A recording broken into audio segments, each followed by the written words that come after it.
Okay, we should be live.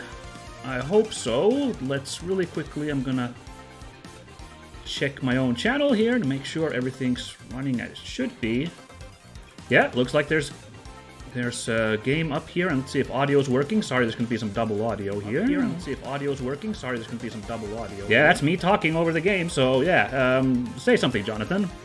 So yeah, say something. Something, Jonathan. So yeah, say something. Something, Jonathan. Yeah, you're on the stream as well. Fantastic. We are live. Hooray! Welcome everybody. It's your pal Minsk, and this is Teenage Mutant Ninja Turtles Shredder's Revenge. We are coming back after a long time since I've been able to do any game streaming or videos or anything due to lots of unfortunate circumstances that destroyed my schedule throughout the year. So, I'm happy to report that episodes are going to be coming back on the YouTube channel starting in August. So for the occasion, I wanted to have a little celebratory stream to get back into the groove of things. Today with me, I have one person already who spoke up earlier. Hello, Jonathan. Thank you for joining us today. It's my pleasure. It's nice to be back. Yeah, and thank you so much for finding the time to drop in for this occasion. I wanted to have something really cool and fun to ease us back into the groove of things, as it were. And also, I did mention in the video announcement of this stream, I did announce that we would have a third player here today, Yellow Bee, our mutual friend as well. Unfortunately, he has some he's got some health issues, unfortunately, at the moment. Nothing serious, no one get worried, nothing to be no concerns for the guy, but he is currently indisposed and said that he hoped to possibly join us a little bit later on. But for now, it's just going to be the two of us. But that should be fine, don't you think? Yeah, I think we'll be fine. Groovy. So, you have not played this game at all yet? Or... well, I mean, how do we define have played this game? Because isn't this basically a remake of Turtles in Time? I don't think it actually is even a remake. I'm pretty sure this is... I mean, I'm sure gameplay-wise it's going to be pretty close to Turtles in Time, but I'm pretty sure they're, coming up with new stuff here. Oh, well, okay. In that case, no, I have not played this. I had this image that this one was some kind of a, if not a remake, a remaster or a spiritual re-skinning of Turtles in Time, but if not, then I am more than happy.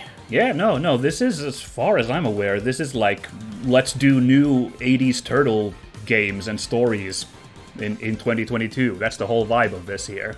Oh, then I'm all for it, because, yeah, I'm a big fan of these games and the entire franchise, even though it's been hard sometimes. Oh, right, yes, these aren't the easiest games in the world.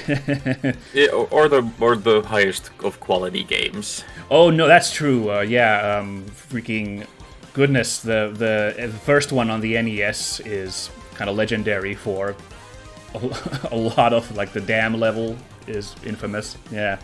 We're hoping this one's not going to be like that. No, hope so. But yes, no, I'm looking at it now, so this is its own thing.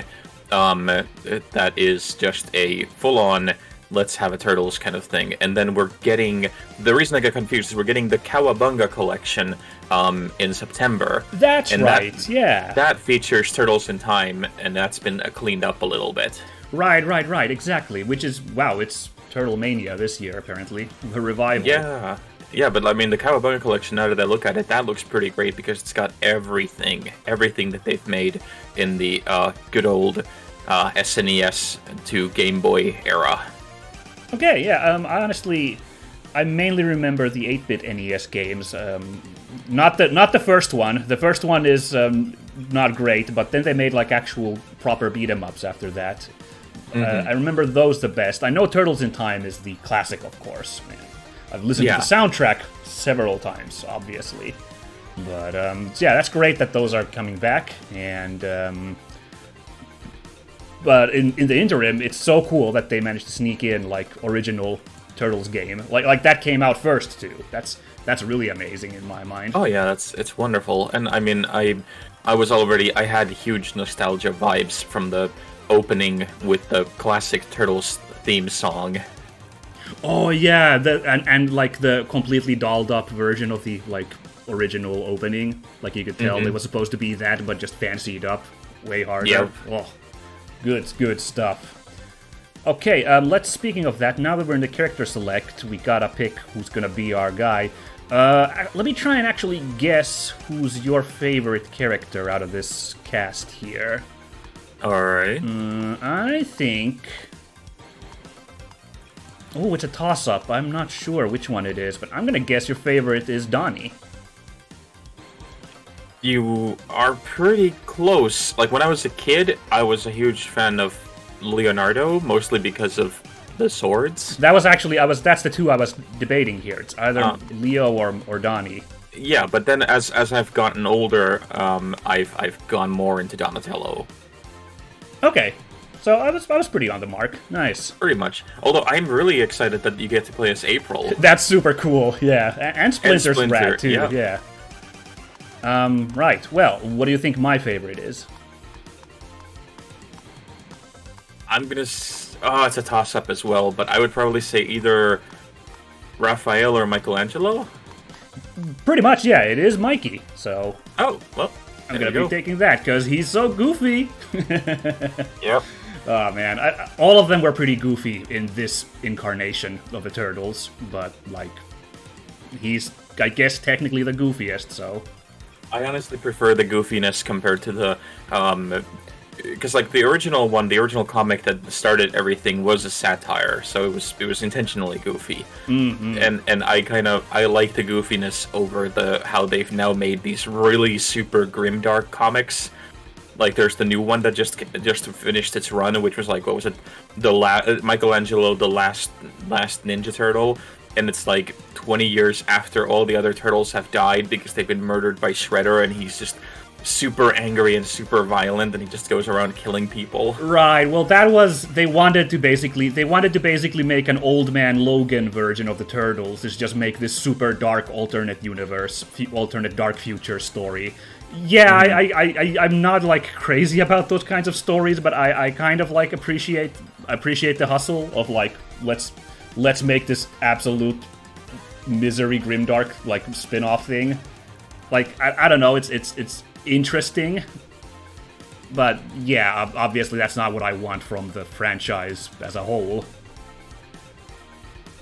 But yeah, that's not going to be happening today, I don't think, when we take this crew. So why don't we roll with these turtles? Yeah. Well, what are we waiting for? Oh yeah. Mondo Notion, dude. Oh my god, he's so surfer, bro. That's amazing. And just to get in the mood, as I already told Minsk, but everybody else, I'm in the mood here. I have myself a pizza. It's pizza time. Yeah. That's hilarious. What's going on here? Good. On today's show, a gift from me as a thanks for... what is going on? Where's the gift receipt?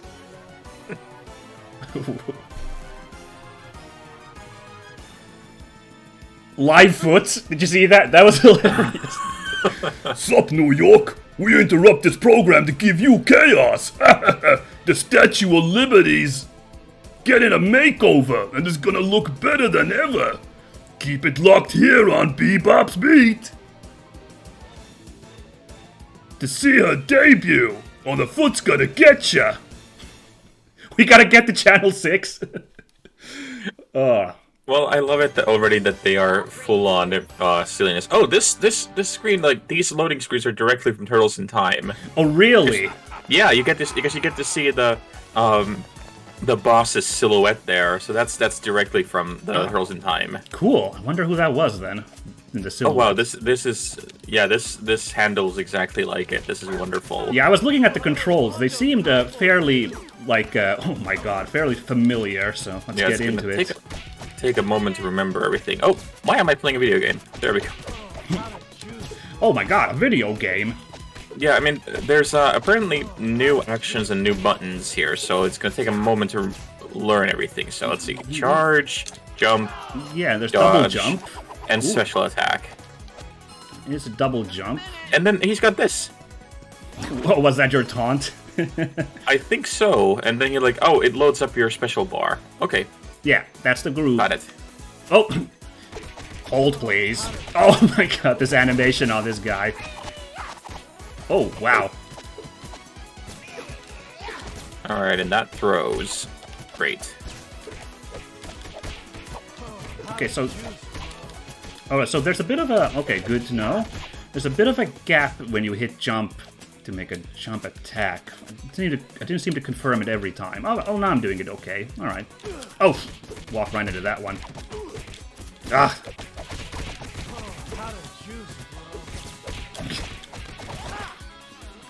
Oh! Look at the suit on Bebop. Amazing. I gotta get dressed for prime time. Oh, so apparently we get like bonuses from doing the combos. I'd imagine so. Hey, stop texting. Come on, that's rude. Yeah, I'd imagine, like, this has a, you know, combo point system. Seems par for the course. The anarchy in the workplace. Come on, guys. They took the ties off. Oh, I'm so glad to see that they have completely like held on to this goofball nature of the original. Yeah, I was expecting this might be like a little bit more actionized than the original, but Nope, they've gone is right back to the 90s. yeah, it is actionized, and at the same time, it is just stuffed to the gills with these goofs. I'm really worried about this door here. Oh, Can we hit it? oh, we interesting. can. We can hit it. Oh, it's Oh, hey! that was Burn. nice. Okay, well, we found somebody. Hey there. I can't remember. Is that an actual character from the show? Oh, I can't remember. I just remember the Turtles, Casey Jones, April O'Neil, and Krang and Shredder. And Yeah, of course Bebop and Rocksteady. Bebop and Rocksteady, yeah. There was some kind of a Rat King or something like that I do remember. Oh yeah, he was... Well, I think he shows one of those characters that shows up in a bunch of Turtles properties. Because it's, you know, he can control rats, and they As the have... name would probably suggest. Yeah, and, you know, the Turtles sensei, their dad, is a rat, so, like, that, you know, the whole drama there of him getting mind-controlled is, you know, juicy. Ooh, here's some pizza. Oh, God, the frozen meats!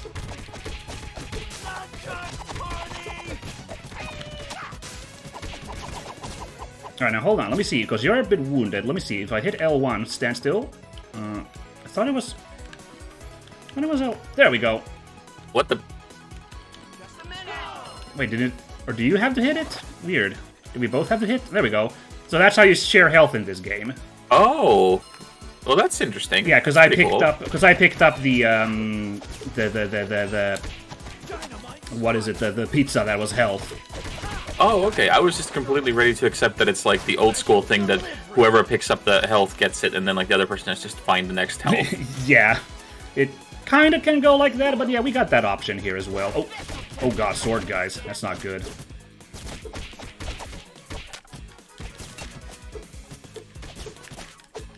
But what I really found funny is just like how like with He-Man, all the characters were just invented for like toys towards the end. Yeah. And like but then like people took them so seriously that they had to start building this ludicrous mythology around it. That's what I love about all of these properties, is it ends up becoming much bigger than it was ever intended. Right. And if the franchise goes long enough, like, people who were original fans end up, like, working on the franchise, and that just usually just elevates it to an entirely, like, new level of, like, kind of like, we take this so, like, we respect this property so much more than, like, you'd think anyone would. Ooh, that's a lot of pizza. Oh, did that heal both of us? Nice. Because it's a family-sized pizza. Yeah, that was double sized. I wonder if you have all 6 players, it just keeps growing in size. I hope Just so. Gigantic pizza here. But I'm actually really excited about the fact that you could have 6 players on this, and I really hope at some point we get a chance to have a game with 6 people. That would be sick. Uh-oh. He took off his... Wiggle time! Oh shit, oh. Shut him down a little bit. Oh, yeah. Yep. Oh. Oof. Oh, got it. He's got a big bull charge. Ah. Go in on him. Oh good, now. I can just knock him out by kicking him up, doing that jump kick. Oh, good, yeah, okay. Oh, damn. Mikey's anti-air is super cool. He's like spinneroonie here. Oof. Yeah, if you hit the square and X at the same time, that's like your anti-air. Square and X, huh? Oh, right, well, oh, okay. PlayStation controller, your left and bottom, like, keys. So your jump and your attack at the same time, I guess is the easiest way to say it. Oh, okay, there we go. Oh, watch out. Oh. Ah. Oy. Oh, yeah, I'm now focusing too much on doing the combos, and I'm getting my hiney whooped. We should probably when he's. I assume. Oh no, we got him. Okay, that's good. Not too bad. Oh, I love Krang's head just hanging out there. Oh yeah, there it is. Yeah, it was there in the middle. Oh my god, this victory animation on Donatello. So, did you watch the original Turtles animation as a kid? Well, it's interesting you bring that up. I really did not actually watch this very much. Not by myself. Oh, there's Rocksteady.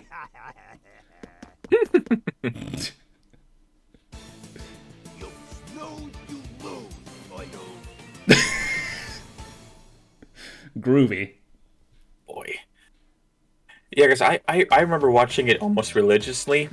It was one of those things that I watched as a kid that helped... Oh, wait, is there a special level over there? Like on the bottom? It looks like, because we found Burn, apparently. Special request. Collect classic headlines for Burn Thompson. Okay. Yeah, I think this is the difference between story mode and arcade mode. Is arcade mode, you just pile through the levels one at a time. But story mode, apart from the cutscenes, you have like this world map and little side things to do here. And apparently a turtle lair that we can go to. Well, let's have a quick look at the turtle lair. Yeah. Dojo. Oh, what is this? Oh, I have to go there too. These are like unlockables? Oh, this is only visible to me, huh? Okay. Oh, I got to go there as well now. So yeah, it's apparently where we have all our achievements. Okay, Achievos, and then Fitness Journal is apparently our power levels. Oh, because there is like a leveling system in this, right? Hmm. And the library is just apparently collectibles. Alright, it's cute. So yeah, should we check out this side mission here real quick? Oh, sure, yeah. Collect all the headlines for Burn Thompson. I need my papers back. Okay. Oh, no, wait, interesting. Right, I see. So these headlines, it's not like a level. These headlines are hidden in the stages, I guess. Oh, okay. And if we can find, because we found already one of them. If we find all 3 of them, then I guess, yeah, we get his reward. So, like, I guess that's something to look around for, is these magazines to bring to that guy. Alright, cool. That's a nice system, sure. Yeah. Alright, Big Apple, 3 p.m. Hold on. I'm fairly certain some of these are directly from the Turtles in Time, because like Big Apple 3 a.m. is that's exactly from Turtles in Time. Ah, but you see, now it's 3 p.m. So is that just like a little nod to it, or? I think so, but like I'm glad to see it. It's absolutely not a bad thing. Yeah. So yeah. I think you need to select a level as well. Can you move around on the map? Let's see. Oh, I'm still in Burn's office wandering around. I can't move around, but I'm here now. So can you do now? Interesting. Hold on. So you can't I Burn's office? left. Yeah, I left already. Okay, so I go to level 2, and it says waiting for more players to join. It does say you can skip this step and start the game, so can I just hit X. Did it jump into the level for you? Yeah, I did. Yeah. Okay, good. All right, so I guess as the host, I get to jump ahead, which is fine. Yeah, I guess that's fine. Oi! Get off our freaking... What was this thing called? I stole our tires. Yeah, the turtle wagon or whatever. What a bunch of... Oh man, I just hitched the party wagon. Oh, jeez. And I gotta say, you know, I know they were really bad at the new Turtle movies, the ones that Michael Bay produced. He didn't direct them. Yeah, he didn't direct them, actually, yeah. Yeah, they were by the his like so-called protege kind of. Yeah. But I know that they were objectively pretty terrible movies. I actually like the first one, kind of. It's alright. It's an interesting take. Yeah, the first one had moments to it, and I thought that, oh, okay, this was just a specialty. I see, we could have just beat these guys up with this. Oh well. That's fine. We did it the hard way. Yeah, but, like, I thought the second one also had momentarily good stuff, like when they brought in the turtle wagon. Oh yeah, no, there was clearly an idea there for something, but the writing was all over the place. It had a hard time deciding whether or not it was being goofy for kids or, like, kind of leery for adults. Like, I did not appreciate having April O'Neil as essentially, like, the object of desire of, like, a weird lust kind of thing. Yeah, and I think there was, like, a gag with Bebop and Rocksteady once they've turned into animals, where they, like check their pants for like, how big they are now, which... Yeah, it was a bunch of weirdness there that, really did not fit. Like, I remember that in the, animated series, like, they kind of have it so that Michelangelo has a crush on April, but it's always really kind of innocent. Yeah. And like, even in the original movies from the 90s, it was so that, like, it was clearly aimed at children, even though the original two movies are kind of dark. Well, yeah, I mean, that kind of goes back to the original comic book, which was also intentionally dark because it was lampooning... Yeah, because it was making fun of the Frank Miller stuff. Yeah, exactly. So it was also... So I guess they were kind of leaning on that with those movies. Yeah, and I really love the original 90s things, like, even though, yes, they're kind of clunky and all that, but I love the really great puppet work that they've done, and I like how just unapologetically they go for the fact that, yes, these are Ninja Turtles, deal with it. Yeah, the puppet work, those costumes are, for what they are really well done. Yeah, even though it's funny how you can, every once in a while, see the actors' faces when they are laughing. You can see the actor inside the costume. Yeah, well, I guess they were still working on a budget. Well, yeah, they were reasonably low-budget films for that. And I mean, okay, the third one, the Turtles, when they go to ancient Japan, that was a bad one. That's a whole thing entirely. Yeah. Yeah, that was one of those where, like, I don't think anybody liked the result. No, not quite.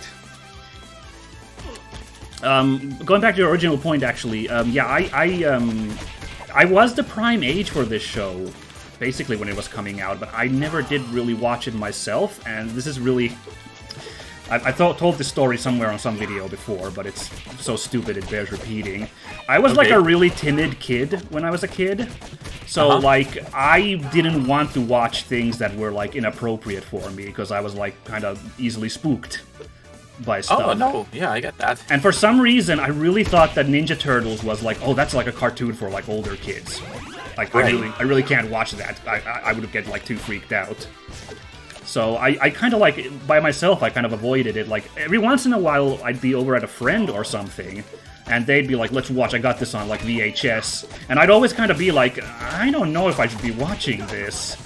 Even though, you know, it's Ninja Turtles, so it's, like, it's pretty family-friendly. Yeah. Even though, like, almost every episode is essentially setting up a fight scene. Yeah, but, like, it's so kind of... Because, again, just to add to this silliness, I just said that I, like, was this kind of timid. I had no problem watching Batman the Animated Series. I had no problem watching SWAT Cats. Right. Once Toonami came out, like, I watched Dragon Ball. But even then, I was still, for some reason, like, these certain cartoons I had in my mind, like, no, that's for, like, older kids. I can't watch that. Right. It's too intense. So I don't know what I was thinking as a kid. All right, Well, I mean, Rocksteady. Rampage, Relish, and Rhino. Oh, they brought back the alliteration. Yay. It's pretty good. Yeah, I always liked it how the series tried to pull something like that. That it was, and they were like really like in the way how the Junior Woodchuck Guide and the Donald Duck Adventures has like completely ludicrous names because they just wanted to fit something that fits an acronym. Yeah, everything's an acronym, so they like. So it'll be like 10-word long weird phrases. Yeah. I get that vibe exactly. Oof, watch out for those grenades. Yeah, now actually I'm finally starting to remember how these controls worked. My childhood it is kicking in. Yeah. There we go. That was pretty good. You did a good job there. Yeah. Well, I see. For me, it was weird because like when this came out, it was weird. My mom in the early '90s, because I was the middle kid, so of course I had like all the. I ended up getting all the kind of like responsibilities, but then all the Oh shoot! Oh no, they've got the car.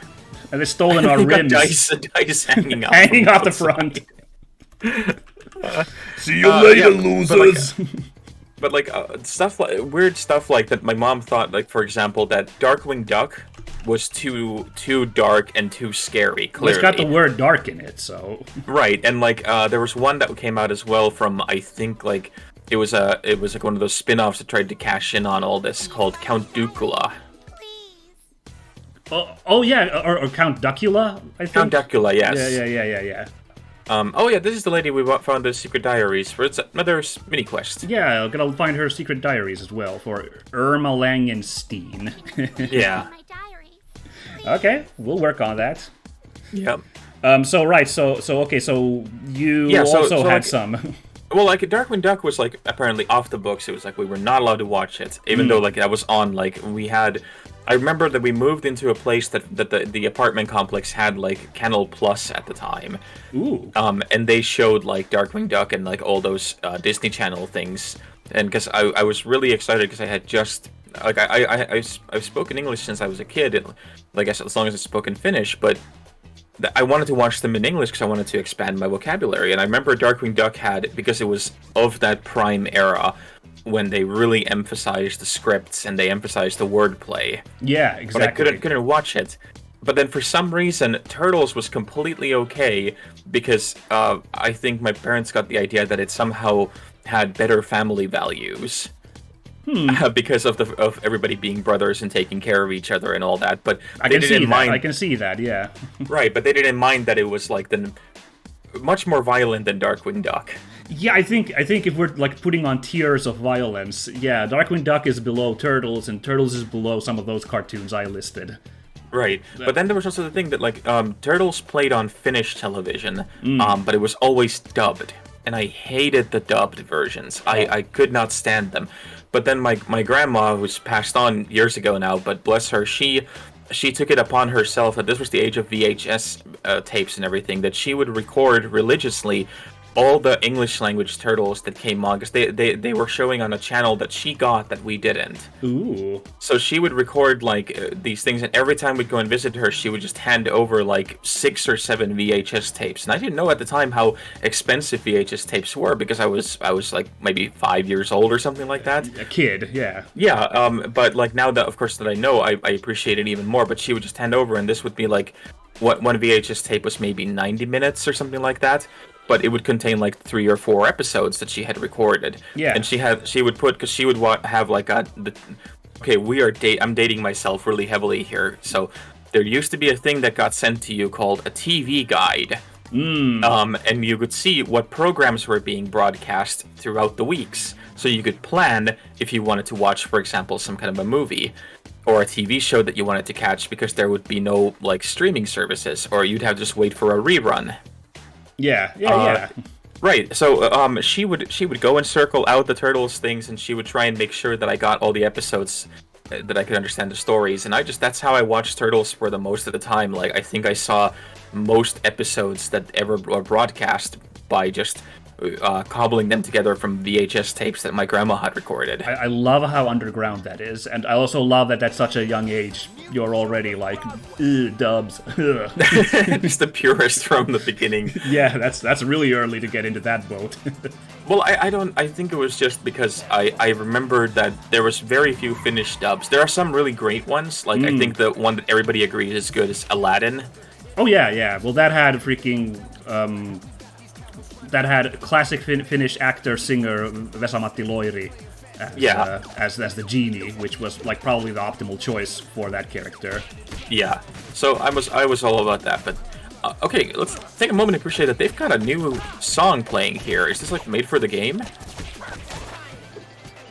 Not, I don't know, but it's got lyrics, which is pretty interesting. Yeah. But it's got the same energy. It's got the energy of the sewer music from Turtles in Time. It does, yeah. So I see what they're going for here, and I appreciate it.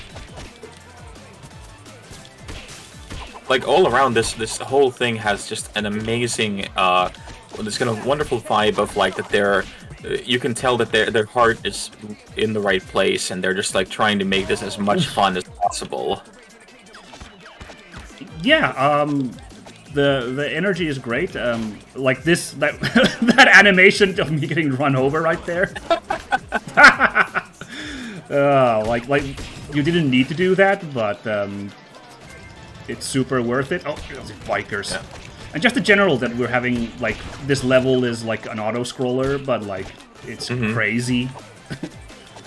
Like, of course we're on skateboards. Oh god, we both got pancaked. Yeah, getting flattened. Well, these yes, robots are getting on me, though. Let's also appreciate the fact that this is not as hard as the sewer levels in the original ones. So far, it's okay. Well, let's see. Apparently, you can't get too close to this mobile here. Oh, goodness. I'm a little worried. I wish we got some health right about now.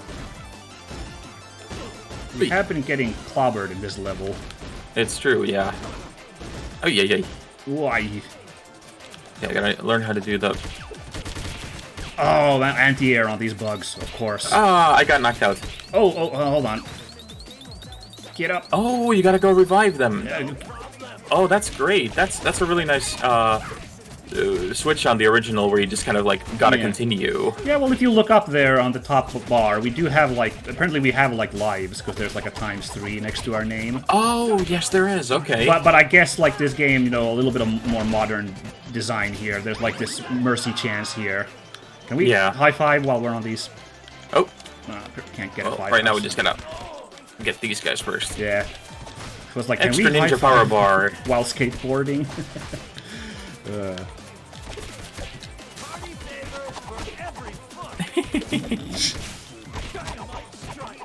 I don't think this is the original voice cast, though.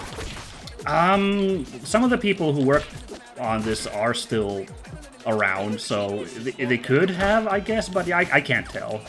Yeah. Like I know that the theme song has been re-recorded because I read somewhere that it's a famous rock musician who came and recorded the song. Oh, interesting. I'll have to look that up. I can't actually remember who it was, but I remember somebody mentioning to me that there was like a big name artist who did the new theme song or the re-recording. Oh, cool. That's kind of fun. Oh, I'm out again. Wow. Oh, no. Okay. Let's see. I am not doing well in this.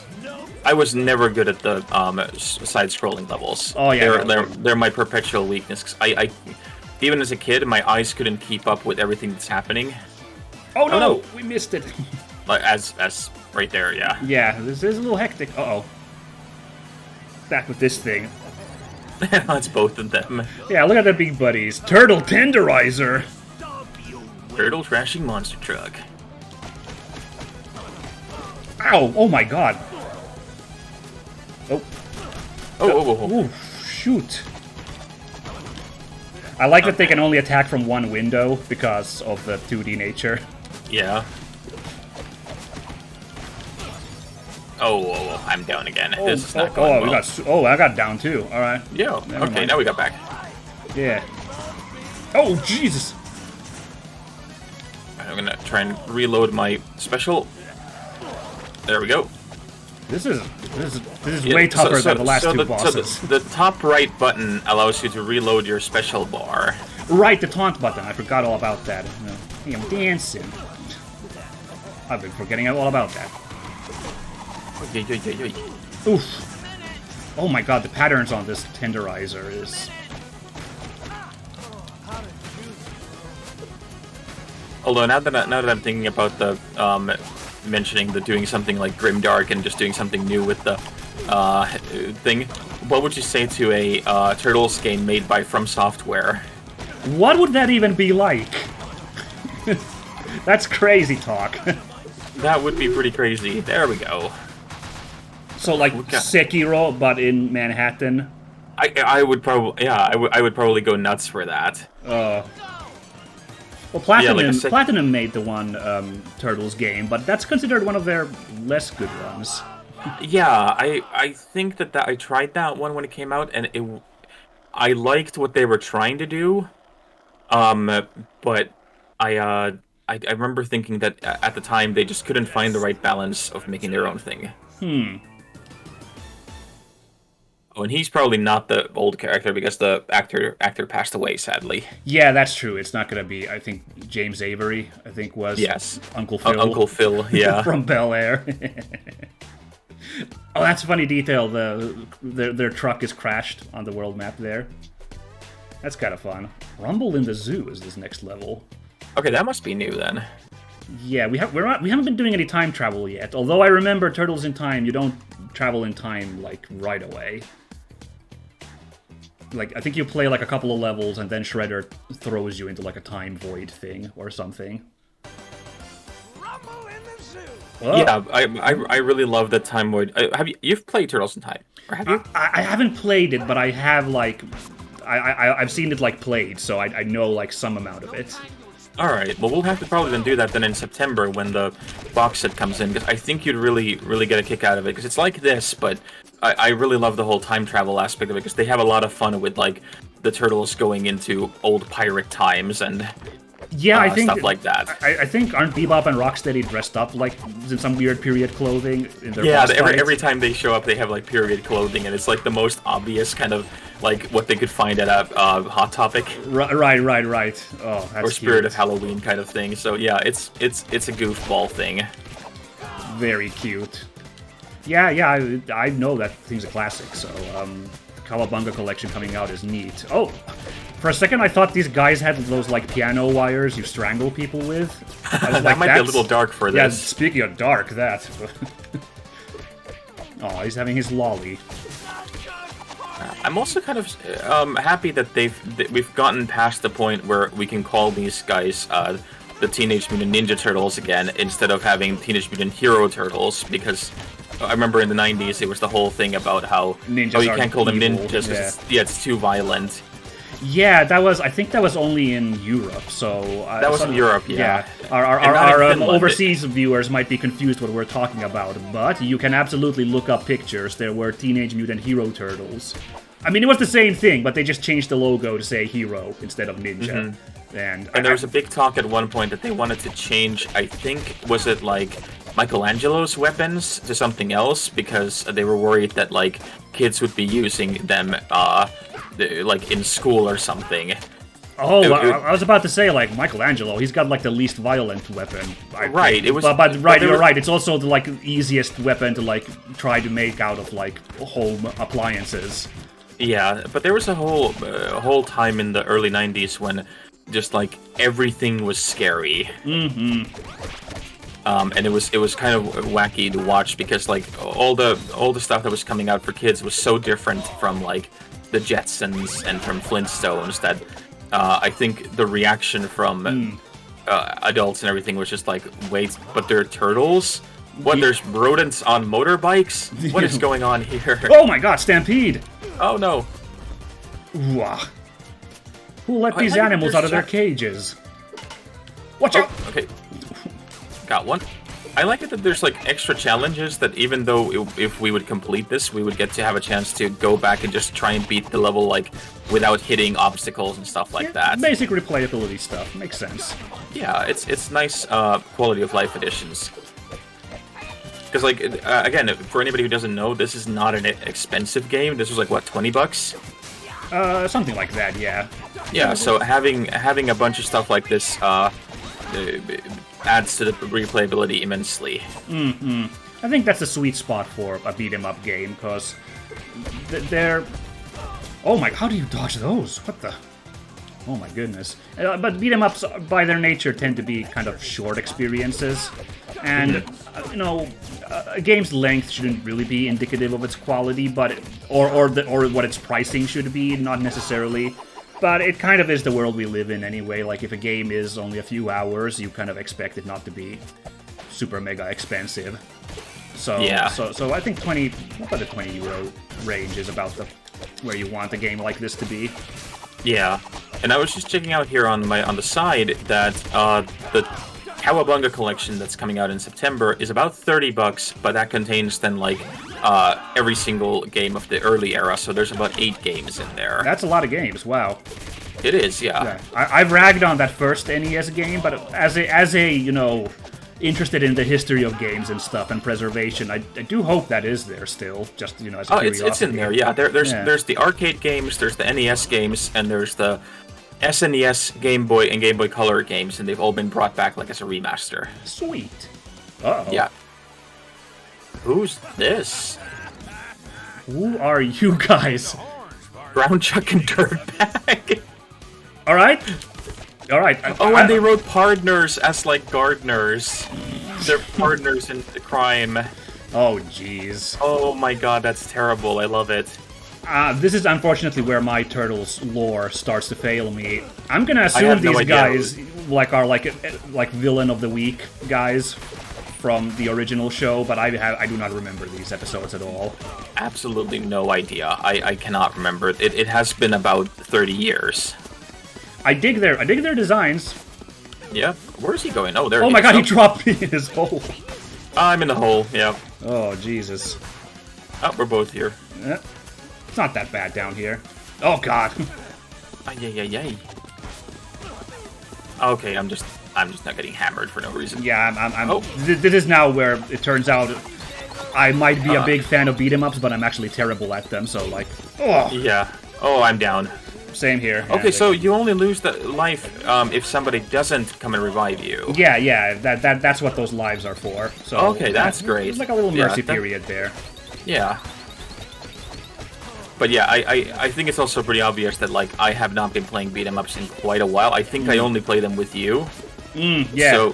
So here we are with this kind of like both of us are a little out of practice when it comes to this. Yeah.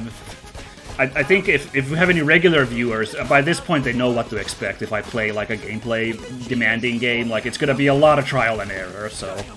I mean, I'm happy we got to level 4 without any, like, game overs yet, and it looks like we're gonna beat these guys at least, but, like... Yeah. This is some real suboptimal stuff I'm doing. We got very cocky with kicking Bebop and Rocksteady's ass early on. Oh! By the way, I have to point this out. We beat up Dirtbag. Why is the guy who digs in the ground called Dirtbag and not Ground Chuck? That's an excellent point. Why is the Minotaur the Ground Chuck? What? Oh, man. Oh, but hey, we got the challenge of complete the level without getting grabbed more than 3 times. And I got the Pacifist Award because I beat up 20 people less than you. I don't think that counts as pacifism if you just, like, I beat up less people. Yeah, and also that's a really backhanded compliment from this award, I feel like. That is a pretty backhanded compliment, yeah. Oh, jeez. Uh-oh. The look on the... Getting away, dude. Oh, Lord. I don't know if I'd call that getting away. He's not enjoying it. Okay, what do you think the episode is like where Ground Chuck and Dirtbag show up? Quick quiz here. I have absolutely no idea because I don't think I've ever heard of them. If I had to make a guess, what do you think their gimmick is?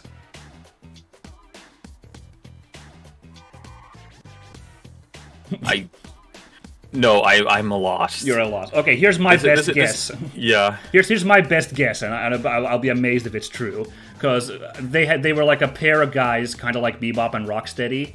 My guess is there's like an episode where the Shredder like creates this new pair of guys, and he's like, "These two are much better than you two idiots," and he like kicks Bebop and Rocksteady out. And then like the episode is like it's like a Bebop and Rocksteady centric episode where they kind of have to prove their worth to the Shredder, and in the end, it turns out they are better henchmen than Dirtbag and Groundchuck, and then Dirtbag and Groundchuck never show up in the show again.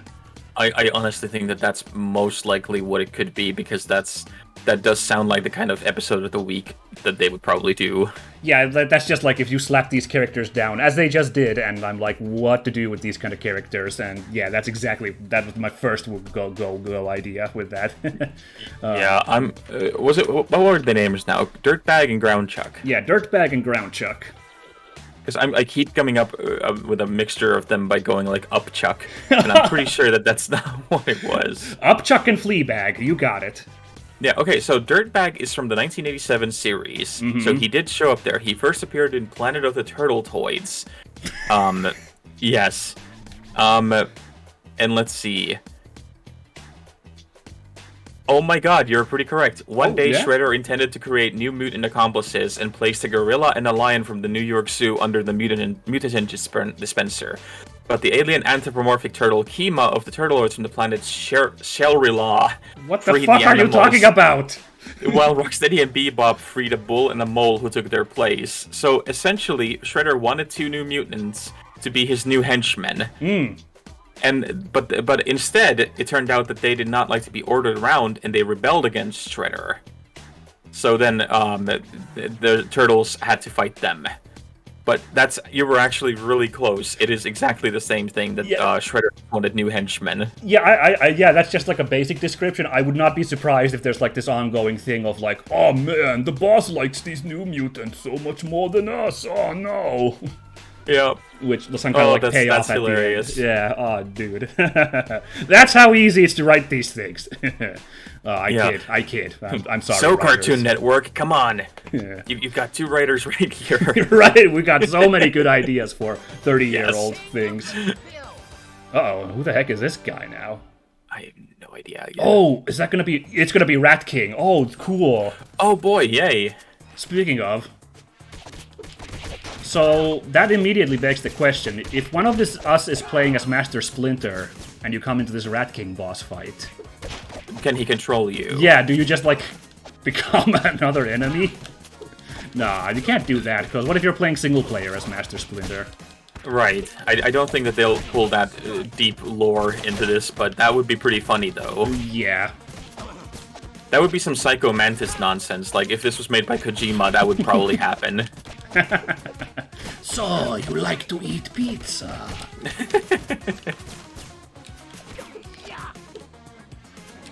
But Oh god! This, all this talk about, of course, the Turtles and everything, it does remind me that I'm happy, but I'm also kind of confused by... I don't know if you noticed, but like all the old toys that were around when we were kids are being remade and re-released like almost exactly as they were. Yeah. Like I just saw the other day when I was at Verkkokauppa, so for overseas viewers, the biggest and probably only proper electronics store in this country. And they had the Turtles wagon as a pre-order. Oh, sweet. Yeah, and I remember I never got that as a kid because, of course, this was a recession in Finland, so it cost like 300 Finnish marks. You're right, and now it's about the same. Now it's about $50, so close to 300 Finnish marks. But I had this moment where I was thinking that, well, I'm an adult now. I make my own money. I should buy myself a Turtles wagon now that I can. Yeah, see, you wondered why this is happening, and you just gave the answer why this is happening. Exactly, yeah. Like, it's the same with the He-Man toys. Like, my partner and I were walking around there looking at this stuff, and I saw that they had the Castle Grayskull playset, which is one of those as well that, like, okay, time for another History Lane thing. When I was a kid, and I think this was also when you were a kid, because we're reasonably close in age. There was so that like every year you got the Anttila kind of advertisement calendar that came in every Christmas and showed what toys were coming in for the season, so that parents could order the toys as Christmas gifts early on. Yeah. and I remember that the He-Man castle was the big thing, but it was so popular, and there was only limited amounts of it that they had to like put these kind of big disclaimers on it that we're not sure if everybody can get one even if you order it. And I remember we never got one because it was really expensive at the time, and it was always sold out. But now yeah, you're just like, I could. Now I'm gonna high five you. Oh yeah, cool. Now we're exactly there again. Oh no, that's the taunt button. Now you're just taunting me. Oh, yeah. There we go. Have some health. Thank you. There we go. But yeah, now I'm of course thinking that it's like, well, I could have it, and then I'm also kind of like, I'm a little worried that I don't want to be this easy, because this is exactly what they try to do, and it's a stereotype that people my age go for it instantly, and I hate how well they know. Like you're exactly that. I like to pretend that I'm not, but I have my weaknesses. It's not crazy, you know. People who were kids back then are now at the age where they have disposable income, so they actually can buy this, and nostalgia is a heck of a drug. So it is, and when you're at the point where you don't have kids of your own, it's either this or I'm gonna be spoiling, my brother's kid or then our friends' kids by bringing them all the toys and going like, look, this is so great, and of course then they're gonna be like, why does this matter? This is not our childhood. This looks dumb. Yeah, don't you say that about Donatello. He's a freaking hero. He designed their blimp. Yeah, he's a hero in a half shell. You found a disgusting bug. Uh-oh, electric eel. Oh, because he's using the power. That's funny. I am the Rat King. You're trespassing on royal ground. Rumbling rodent. Something. Regent, yeah. Regent. Oh boy, that's great. His voice was fantastic. Yeah. The Rat King. I remember him being kind of a weirdo. Oh. In the, they're biting me. Oh, that's messed up. Being kind of weird sewer-dwelling man in the, I remember this bad guy also as well, because it's one of the early episodes where he shows up, so... Yeah, he was one of the classics. And I was wondering always, I was really surprised that they didn't bring him into the movies, because that would have been like a pretty obvious thing to start with. Yeah, because he shows up in the other cartoons. He's like in both the 2003 and 2012 cartoons, so he's an established character. Right. I wonder if he's going to be in the Netflix animated movie that's coming out in August. I didn't even know about this right now, so this is now melting my brain. Yeah, there's a new animated film coming out. Sweet. Yeah. Although I do, of course, I would also appreciate if they, like, not in this game, because this is supposed to be a nostalgia trip back to the original show, but I do wish they, like, came up with more, like, new, original, like, new characters and stuff. I watched the 2012 cartoon, and I enjoyed it quite a bit, but as it went longer and longer, it felt like it just constantly, like, being like, well, what if we brought back this character, or this story beat, and how would we tell it differently, instead of... I think they came up more original stuff at the beginning of that cartoon, and I kind of like that more. Yeah, I think there's the risk that, like, when you start inventing new things, because, again, we're going to be coming back to this as when we talk about nostalgia in general, is that there's a lot of people who really don't want anything new into that nostalgia. Like, that's why they do it, obviously, I realize that. I'm happy if they make up new things, because, like, there's the... Like, as much as I like on Netflix, they have that new He-Man show. Oh, I'm coming. They have that new... Oh, no, rats. Oh, no, rats are gonna get you. Yeah, they got me. Okay, so I'll just punch this guy. I'll take this hit. But yeah, they have that He-Man show that's on Netflix. That was the Kevin Smith one. Yeah, the Kevin Smith one, which was fantastic. I really liked it. But they did in that they did a lot of the thing of here's all the toys you remember from your childhood, like even if it didn't fit some scenes. Right, exactly. But then they did a bunch of new things with it. Like they did a bunch of stuff like, let's talk about why He-Man is He-Man. Let's talk about the whole masculinity aspect of it, and it was really, really great. I really loved it. So I'm kind of hoping that if we... they left again. Wait, why are they taking Krang's head? Constantly. I don't know. Krang needs his head? I guess so. I need my head, Shredder! But yeah, Alright, I we'll wish get they you would, your stupid head. yeah, I wish they would do something like that with this, because that would be fun to have like a little bit of difference. But I worry that people are gonna throw a fit, which is, I think it's kind of in a way sad when you have grown men throwing a fit about the turtles' lore does not match what it was once. Like I wrote the wiki about it. Yeah, I know. I have that same feeling quite a bit. But like, I guess because there hasn't been a lot with the '80s turtle property, so this is kind of like a hey guys, remember this? So I can kind of appreciate that if we're just like doing these old hits in this one, because Oh, and this one is fine. This yeah, is just a nostalgia. Like this is a victory lap essentially. yeah, and the new thing here is like how spruced up everything is compared to how it was 20 years ago. Right, and there's a world map and everything, so that's completely fine. Yeah, and also I said 20 years ago, and it's actually Turtles in Time is like getting close to 30. So I think it's 30 years old this year. Let's see, because I think Turtles in Time came out because it came out when I was 6, and I'm now 35. So I really do think that we are nearing. It would have been 93 then. Yeah, let's see. Turtles in Time. We're gonna do a quick Google safety check. And I'm not talking out of my ass. It came out in 91, so it's over 30 years old now. That's really early for like an SNES game too. That was an early installment. It is, because the SNES came out in 1990 in Japan, and then in the North America in 91, and then Europe, I think we got it in 92. Okay, so you must have got it a year later here in Finland. Yeah, so I think it was, because I remember that it was one of those launch title things. But the thing is, the Turtles in Time never came officially to Europe. Really? No, they never released in Europe. What we had was because my cousins at the time, they moved to Canada when we were really young. I think when I was like 4 or 5, and I visited them a lot, and then they visited us a lot. Because back then it was a lot cheaper, of course, to travel as well. But they brought back at one point a American SNES. And that was one of those things that, like, my parents had the foresight of, like, saying, well, you need to, of course, keep up your language skills. You have to learn all this stuff. And games, you're going to have to read all the time with games. So, of course, that. So, they brought back, I remember they brought back the SNES with Final Fantasy 6 or, well, 3. 3, well, yeah, but the one that's actually 6.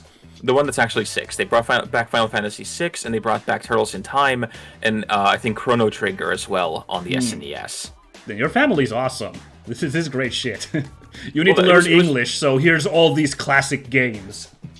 Well, I think there was the good thing that, like, if I got interested in something, I just had hyper focus, and of course now we know that it's because of like autism and everything. But at the time, it was just like, oh, good, he's excited about stuff. Yay! So like, I would just like pour through that stuff, and I remember at one point, I think it was so that like a family member brought over like the thing that like sparked my interest in Japanese culture was, of course, like many Finns. Silver Fang, Ginga Nagareboshi Gin. Oh yes, Hope but then they brought a bunch of like Galaxy Express stuff and like games that had been made of those properties. But of course they were all in Japanese. So it was one of those that they also then said, well, if you want to play it, here's also a Japanese to finish guidebook, and I still have it somewhere. Holy shit, that's really hardcore. Yeah, I'm it's of course a lifelong thing because difficult language and everything. But I remember being really excited about the fact that I think it took me like 2 days to go through a tutorial because I would have to go through like every single letter and every single version of it and just see like what does this mean and then what does this word mean and did I understand correctly what they're saying here. So it was. I think it was just to keep me not bothering the adults, keep me out of trouble, so I wouldn't be doing anything stupid. But I'm pretty glad that happened because that meant that there was just so much of nonsense that I could get into. Well, I am thoroughly impressed that you were able to do that, because I was much the same way with learning Japanese when I got into Super Robot Wars, and there weren't like any good translations at the time except for like just 1 or 2 installments. I was eventually like, I'll do it myself, I'll just learn the language. But I was like in my 20s at that point. I wasn't like a kid, so like Well, I mean, it took me up to my 20s to actually start really getting into it. Like, I think, like, early high school, like 18, 19, when it was, again, like, it came back, because I realized that there was... Well, I think the Love and Anarchy Helsinki Film Festival was a big thing about that, because it was... I was at the age when I could actually go out on my own and just announce to my parents that I'm gonna go to the film festival, I'll be back, in 3 days. Or you'll see me, like, maybe a couple of hours every day when I come back to sleep. And I think it was one of those things where you just, when I realized that the amount of stuff that I was missing in terms of good films and good anime and all that, I just, and that really forced it into, I will learn this, goddammit, again. Yeah. That's how it happens. Yeah, let's do our best. All right, back to the game. Yeah, back to the game. That was another short interlude. Sorry, everybody. We're very verbose like this, so... I mean, isn't that the point of the streams? I guess so. I mean, I'm sure some people will say that's not how you're supposed to stream, but, like, there's a million ways to stream, and somebody probably appreciates us taking a break for shooting the shit. Well, those people can go start their own stream with hookers and blackjack. No, the other guys... I said some people appreciate this, but the other guys don't. Yeah, the people who appreciate it, please subscribe. Yeah. Keep listening to our yammerings. Yes. old man yammerings at this point. Hey, young, early, pre-middle age. Right, like up-and-comers here. Yes. By the way, once again, I have no clue who that person was in the boss preview. No, oh my God. I don't think so. Crabneck. I'm having memories of that there was some kind of a bug man as well, who was like essentially like the Cronenberg fly kind of thing. Oh yeah, Baxter Stockman. Yeah, he's like this little Poindexter scientist who was helping what's his face? Shredder, and he gets turned into the Flyman. Oh wow, I'm really impressed that you can remember his name. Oh well, that's another character who he was in the comic books originally, and he shows up everywhere. Interesting thing is, the original character, and in every other appearance, he's actually African-American. Really? But for some reason, they just made him this nerdy white guy for the 80s cartoon. Right. And he has some really dark shit in the 2003 cartoon. He has, probably the darkest moments are all there, for some reason. Oh, okay. Because the Shredder, keeps punishing him by, first he, maims him, then he starts getting rid of limbs, and he has to have, robot parts. Oh, and that's... it keeps getting, creepier and creepier. Oh my God. Yeah, the 2003 cartoon, I actually do like it, but it's that goes places, that cartoon. Was that a Cartoon Network or Nickelodeon thing or something? Gosh, I don't remember. Why don't you take that? I'm here a little...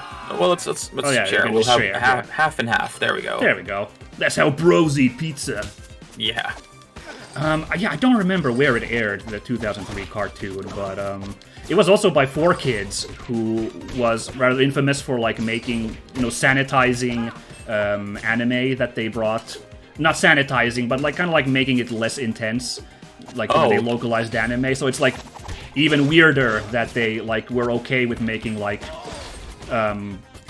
I'll just spoil this. In the first climactic fight with the Shredder, he actually gets decapitated by Leonardo, just like in the comic books, despite being a children's cartoon. Now, they get around it. Hey, we found have we found all 3 frogs? I think there were more than 3. I don't know. Yeah, well, we found at least one. Yeah, we found at least one earlier, I'm pretty sure. I saw a frog somewhere. But yeah, there is an explanation for why it's okay for a person to get decapitated on a kid's cartoon, but, in that moment where there's the 2 silhouettes of Leonardo and the Shredder, and the Shredder's head slides off the silhouette, that was rather unusual for a 2003 cartoon. Yeah, that does sound like it. Yeah. So was this I can't remember the 2003 cartoon. Was that one of those that, tried to do the, American anime style, or was that a CGI one? It was American anime, yeah. It wasn't CG, that much I know. A little hard to describe. I think it was kind of American anime, yeah.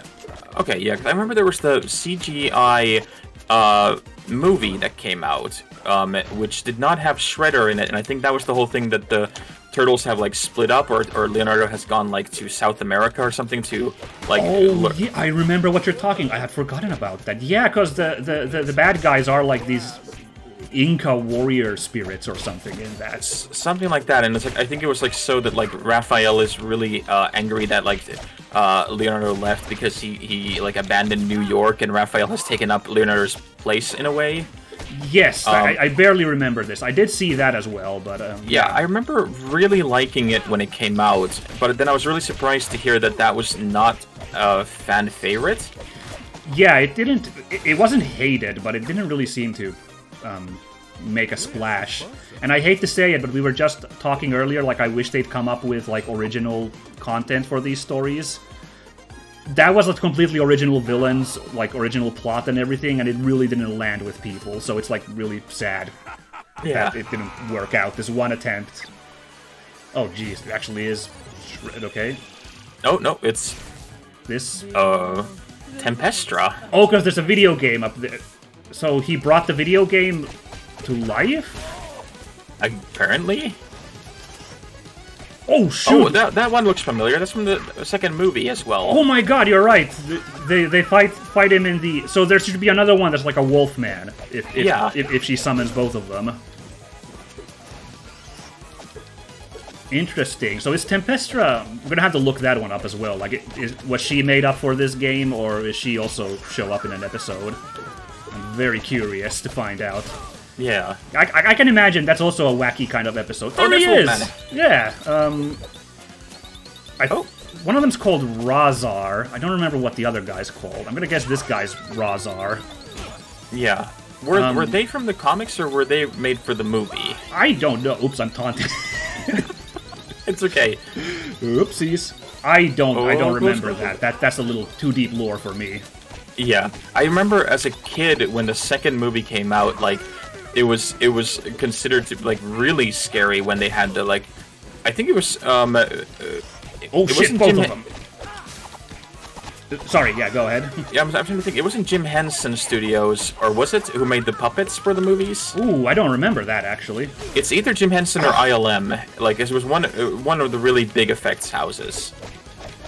But Makes I remember sense, that when they were really good designs, so yeah. yeah, and I remember when the second film has that big reveal of these guys showing up. That was like, as a 5-6-year-old, Really intense. Really intense, yeah, because you were like used to the turtles who were kind of harmless, kind of cute, and all that.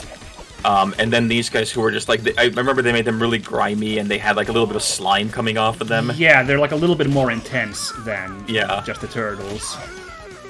Although that's pretty funny, that... Oh my god, she's gotten me every time with that electric AoE. I'm so shit at this game. It's funny considering how like both of us have played a lot of Dark Souls and all that we should be, reasonably expecting of area of effect attacks by now, or doing the hit and jump away, Yeah. but then like constantly getting the same thing here. Oh, there we go, finally made a Nice. successful. Okay. But, here's a little secret. Dark Souls has a considerably slower pace than beat 'em ups. It does. So, yeah. so like, at least I'm gonna play the old man card here and say I'm having trouble keeping up with these fancy moves. Oh, good job. I wasn't a big...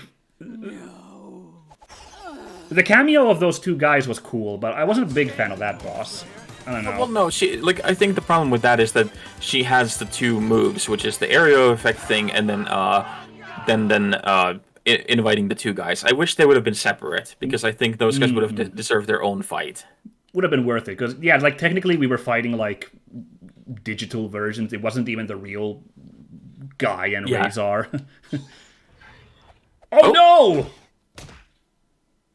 It was hidden in the... It was running the game? Another missing robot piece?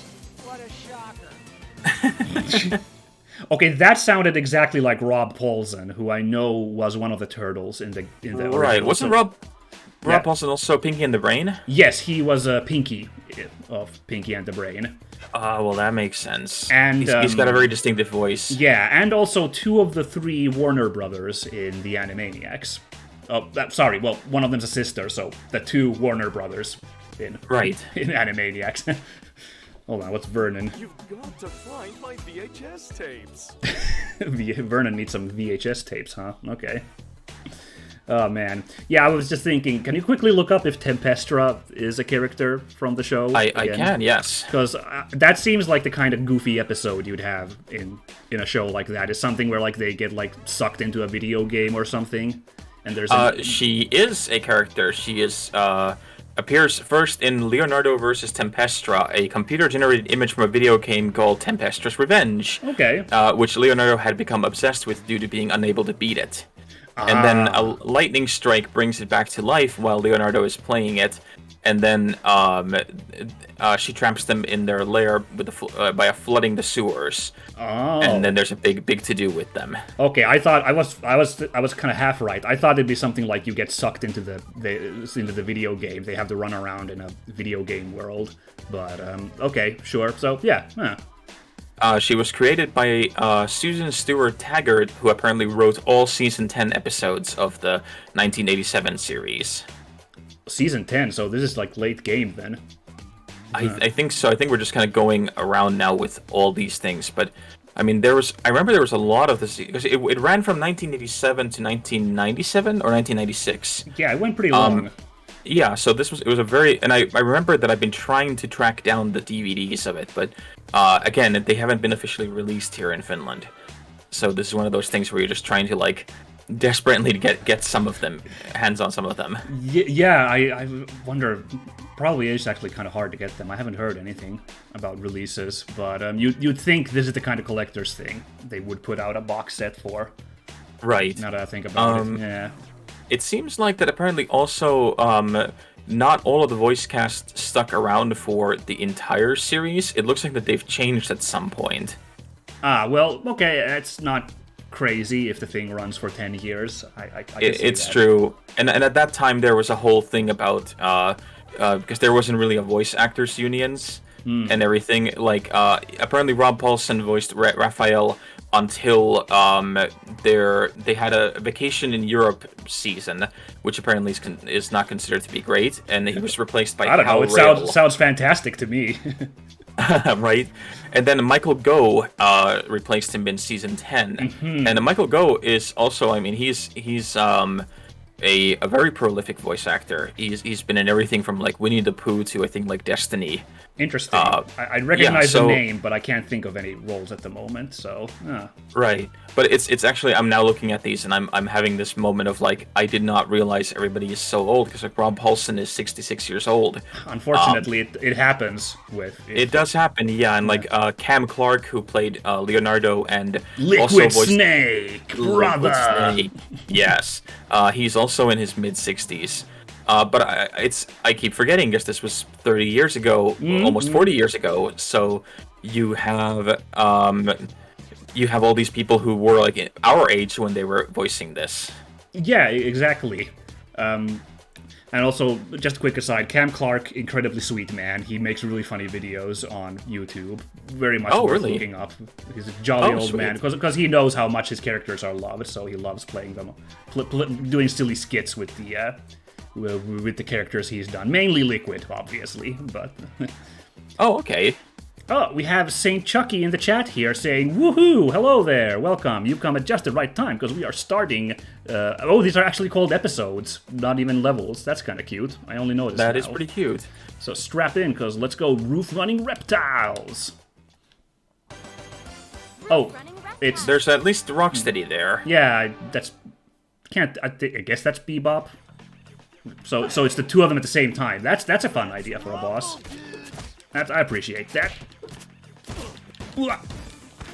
And instantly getting our asses handed to us when we have viewers. Yeah, well, you know, that's that streaming curse. Come on. But yeah, I'm speaking of Cam Clark, I am still hoping one day to make it to the UK Comic Con at least, because he visits there quite often. Oh really? Oh man, now you've got me interested as well. Oh no! Yeah, Don't and fall off the roof. it would be fun to get his autograph and like meet him on my copy of Metal Gear Solid. Ah, darn, I don't think I have any physical. I'm sure I have something Metal Gear related, physical, but man, that's a good point. That would be fantastic. Oh, sweet. We tossed 5 enemies in a pit. We actually did a challenge. Foot Cruiser. So, whoa! That was actually neat. Are they, like, planning on selling their cars? Why are they advertising otherwise? Well, in the, I remember in the comic, at least, and in the movie, it was so that the Foot Clan was, like, it was just a organization that had, like, real people involved and all that, and, like, they had all kinds of, is essentially like a Yakuza kind of thing. It was like an evil Zaibatsu kind of thing. Basically, but then, like, in the animated series, I remember it was a big thing because the network got really nervous about the fact that they're killing a lot of these people, and then I think it was changed so that the Foot Clan was robots or something. Beating up robots is fine. Like, violence is fine as long as it's against inanimate objects. Well, actually, inanimate is not the right word if you're talking about a robot ninja, but you know what I mean. Yeah, but so we ended up getting this scenario where now they're essentially just not real people. Yeah. But I don't know if that's been the case with all of them, because I know at least in the CGI film that we spoke about, they were hinted that those were real people because they talk about that they're recruiting more Foot Clan members. Yeah, I think basically everything except this series, they just stick with them being humans. Because again, I think all the other other adaptations are always okay with being a little more intense than you know, the goofy 80s game that we're playing here. So you can kind of be okay with human enemies, I guess. Uh-oh, what's this white guy do? Ooh, he's got a scimitar. Oh, he can block. Alright, that's very bad. Oh, we got them, okay. And it was kind of awkward in that 2003 cartoon, because, yeah, there were human ninjas in the Foot Clan, and Leonardo, his fight scenes are always a little off, I feel, because, or the way he fights is a little off, because you can't still have him, like, slice people up with a sword in a children's cartoon, even if it is like a PG cartoon. So he just kind of weirdly beat up ninjas in that with his swords somehow. Yeah, I think that was also the case in the movie, because they realized that one of their main characters has 2 katanas. And it's a problem. It's a problem. So suddenly you ended up having, like, all the turtles were just throwing a bunch of people or, you know, high kicking them because that was something that looked good on camera. But this is the same problem that X-Men has had. Like, not in even cartoons, even in most of the live-action movies. No, Wolverine has a giant set of, like, razor-sharp blades, but you can't really show him slicing people to ribbons, so his fights are always a little... That's why Logan was such a big deal, because it was, like, rated R, so you could have, like, Wolverine stabbing people in the head with, with his blades and stuff. What the heck is this Bat guy? Okay. The Bat guy I do remember from the best of the pals versus your problems. That is a great tagline. I remember the Bat guy. I have seen him somewhere, and I remember there was a toy of him in the early 90s. I remember some kind of DC comic about this man who is a bat. I'm sorry. This reminds me, wasn't there? I'm fairly certain there was, because they've essentially run Batman to the ground. But wasn't there a Batman meets the Turtles thing just recently? Yeah, I haven't watched that yet. It's been on my to-watch list because I heard it was all right. Oh, okay. Yeah. Oh, sorry, gotta read the chat a little bit here. Our viewer Saint Chucky here is like, it was an embarrassingly long time before I realized the Foot Clan was a riff on the band Hand Clan. Oh, yeah. What? I was this years old when I found that out now. So I don't even know what we're talking about here. Sorry, I guess I'm a complete idiot. What's the Hand Clan? Alright, well, if Chucky wants to elucidate us on that, I'll punch Rocksteady in the face. Okay, I'll beat up here. Also, he's very amused that there are still VHS tapes in this world. Yes, I love it that in the animated world of this Turtles, New York has never gone past the 80s. So Manhattan looks like exactly as it was in the 80s, that it's just graffiti and junk everywhere. Although, of course, it's not as horrendously violent and brutal as 1980s New York. Yeah, no, this is a peaceful stroll in the park. The Hand Clan from Batman. Oh, yeah, right, because it's a Frank Miller. Yeah, because it's a joke on that. Right. That's great. Wow. Thanks for that, Chucky. Yeah. Oh, boy. Ooh. Are we getting a flying stage next? We're chasing down this man bat. Panic in the Sky, I think so. I think we're getting the blimp finally. Oh, fantastic. I'm all about that blimp. Let's go. By the way, this is now tangential to Turtles, but it's about voice actors, and I could go on about those all day. But because Batman vs. Ninja Turtles has Batman in it. Right. Batman is voiced by, what's his face? Oh my god, my brain is blanking out. The super big voice actor who is in, like, Last of Us, and... Oh, Nolan North? No, not Nolan North, the other guy. Troy Baker. Troy Baker, there we go, thank you. Yeah, he's voiced by Troy Baker in that, I believe. Oh. And Troy Baker also has the distinction, if you remember, he subbed for Mark Hamill. Mark Hamill as the Joker in like the Arkham games. Yeah. So he has the dubious honor, like he's voiced both Batman and the Joker, because he was also Batman in Telltale's Batman. Oh, he has? Okay, so he's been around with them. Yeah, and Turtles is now the culmination, because he voices both Batman and the Joker in that. Oh, really? Yes, that's so amazing that he's voiced both characters in the past, and now he's just doing both at the same time. Well, like, I guess I'll have to now watch it, because that's, at least, it's always fun when there's an actor who has to play it, because I assume he's going to have a scene with Batman and the Joker in it, so yeah, he'll have to do the same thing. Like, Billy West does that on Futurama constantly, where he'll have, like, a scene where it's just Billy West talking to himself. Well, his voice is Farnsworth, who's, like, just as important a character as, like, Fry, so, like... Yeah. That they have constantly scenes together. Apart from, just being Billy West and doing a million voices in general. We could take a moment to appreciate this wonderful 80s rock music in the background. Oh yeah, let's listen for a second.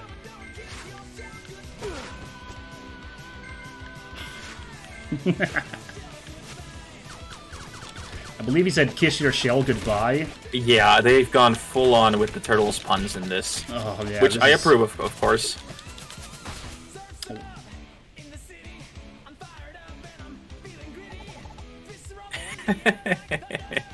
Amazing.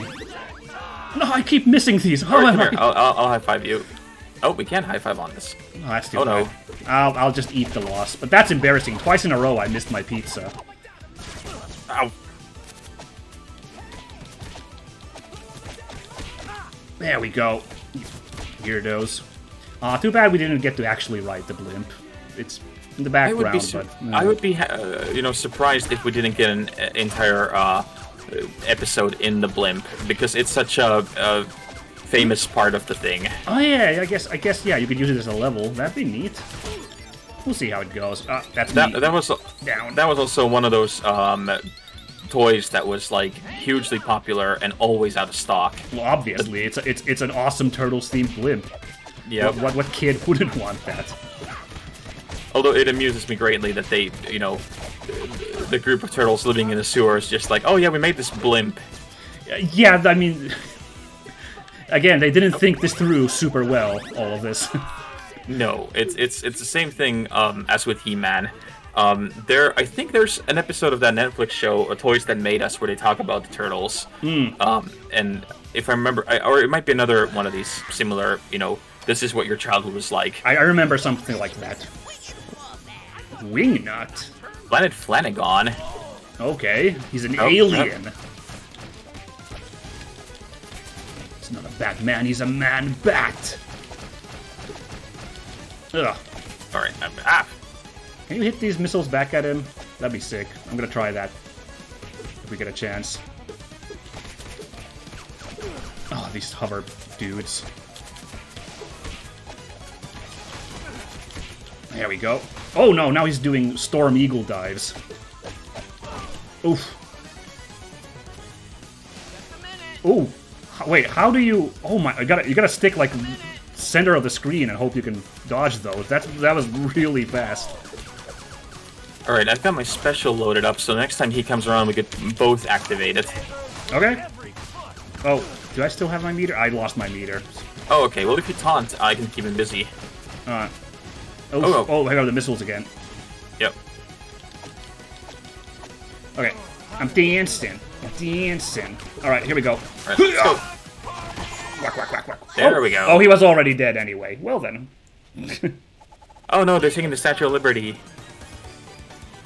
Oh, Chucky also remembers the blimp toy, but never saw one of the TV. Yeah, I guess... Well, I'd also know, because apart from Turtles, I also know quite a bit about Transformers. The really huge toys, they, on purpose, make rather limited quantities, because they know that they can't, you know, sell the giant $100 toys that many of. So I imagine that also contributed to the humongous blimp toy being less available. Right, and although now that I just mentioned it, I went to look up, the classic Turtles blimp toy on Amazon sells for $34. What? That's surprising. It is, and like this is exactly what we talked about earlier. That, you know, it's dangerous to go down this nostalgia tunnel because of course now the logic is, well, I could get that. You know, of course now I can get that because I'm an adult. $30. Yeah, I've got disposable income. Oh, jeez. Okay, well, maybe I'm talking out of my ass then. Maybe there were tons of blimp toys, and now they're all out there. I mean, I'm sure the original pressings, you know, the stuff that was, you know, that's still from the 80s in its original box, I mean, those are probably still extremely expensive. But I do, in a way, I do like it that everything is being reprinted like this, because I really hate scalpers. And the folks that, you know, just buy that stuff just so that they can hold on to it and then sell it down the line. Oh, absolutely. That's really disappointing. Yeah, so I'm kind of happy that now all of that is losing its value and that we just have this stuff as it's supposed to be, you know, in the hands of middle-aged men who are trying to relive their childhoods. Those people who really matter. Yes, oh, the I people feel gross who these just are saying targeted that. for. I feel so gross just even making that joke. Ugh. Let's go to Coney Island. Yes. Oh, it's the Gator guy. Great Gator guy. Leatherface? Leatherface. No, not Leatherface. Not Leatherface. Woo! Leather something. I'm pretty sure he had like leather in his name. And he was Australian. I remember that as well. Oh, crikey. Yeah, because of course he had to be, but it was one of those funny things because it was the whole '80s thing of, you know, oh, somebody flushed their baby gator down the toilet and now it's a giant white albino turtle in the New York sewers. I never thought about that angle, but you're super right. That's why that character is in Turtles. Yeah, oh, but Leatherhead, says Chucky. Hey, thanks for that. Leatherhead. Yeah. Yes. That's actually pretty close to Leatherface, so. Although Turtles meets Leatherface would be a very interesting crossover. Yeah, after the Batman one. Yep. Apparently this frog's called Rasputin. Sure. So I'm guessing these frog guys were also in the series, I guess. Yeah, I do remember at least the 2012 cartoon has one episode where they show up. Because I remember it for just one thing and one thing only, because there is Napoleon the Frog in it. And he is voiced by John Heder, and he's of course, and he's just doing his character Napoleon Dynamite as a frog. Oh wow! So it's like, oh, get off me, you turtles! Oh. And I remember being like, you know what? I like this. This is fine. This is super fine. I mean, it's exactly the kind of goofiness you would expect from this kind of series. Oh, interesting. Here's some fun trivia from Chucky. In Australian TMNT shows, he was a New Orleans Creole gator. Oh. Interesting. Did they I mean, he still might that? be, and I think he might be, and I just am remembering it wrong because it has been 30 years. That's really fun too, though. There's not enough like New Orleans characters, so I'm really hyped if that's the case. Right. So it's like it's basically him and Gambit from X-Men. Kinda, yeah. Now that you mentioned it, I'm. If I really dug my brain, maybe I could come up with something else. But yeah. But yeah, now that actually Chucky mentioned the New Orleans thing, I do think that might be it. I'm just getting confused by the fact that he's a gator. Well, I mean, I'm sure that there was some kind of a wonky Australian stereotype villain in this, but I am really like having this moment of like I did not store all this Turtles lore in my head all this time. Oh, good point from Chucky here. And the cast of the Frog Prince. Yeah, you got that right. That's a lot of Creole folk. Yeah. Yes, checks out. the Disney film. Yeah. Now that you mention it, yes, that's got a healthy amount of those characters. I did not actually see that one. I hear it's pretty good though. It's pretty good. That was their return to traditional animation. Well, I mean, from CGI. I mean, I'm pretty sure it was probably computer made to some extent. Yeah. As well. So that was the big deal of the day. But yeah, I remember seeing the trailers and going, "That looks great. I should see that," and then I just didn't. It's got Keith David as the villain, so that immediately gives it some points. Oh yeah, already a good thing. These plunger idiots. Oh, here's those frogs. Pop a balloon. Pop a balloon. Okay. Start. This is very beating up the car in like Street Fighter. Yeah. All right. Well, I'm satisfied. I got silent bobbed or sideshow bobbed with that with the floorboard. Yeah, I don't know what the deal with these floorboards is, but I keep getting whacked. You get hit with them, yeah. There's nothing else to them except that they're yeah obstacles. Just hit them and just go. Oh, that'd be funny if there was just a pair here you could just keep tripping on. Oh, here he is! Yep, here he is. What's he sound like?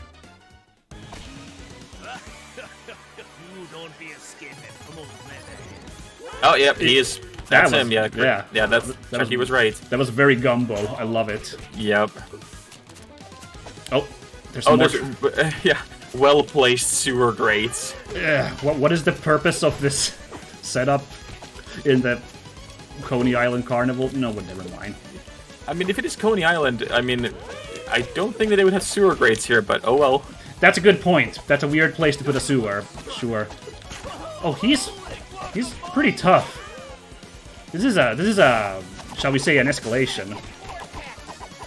Yep.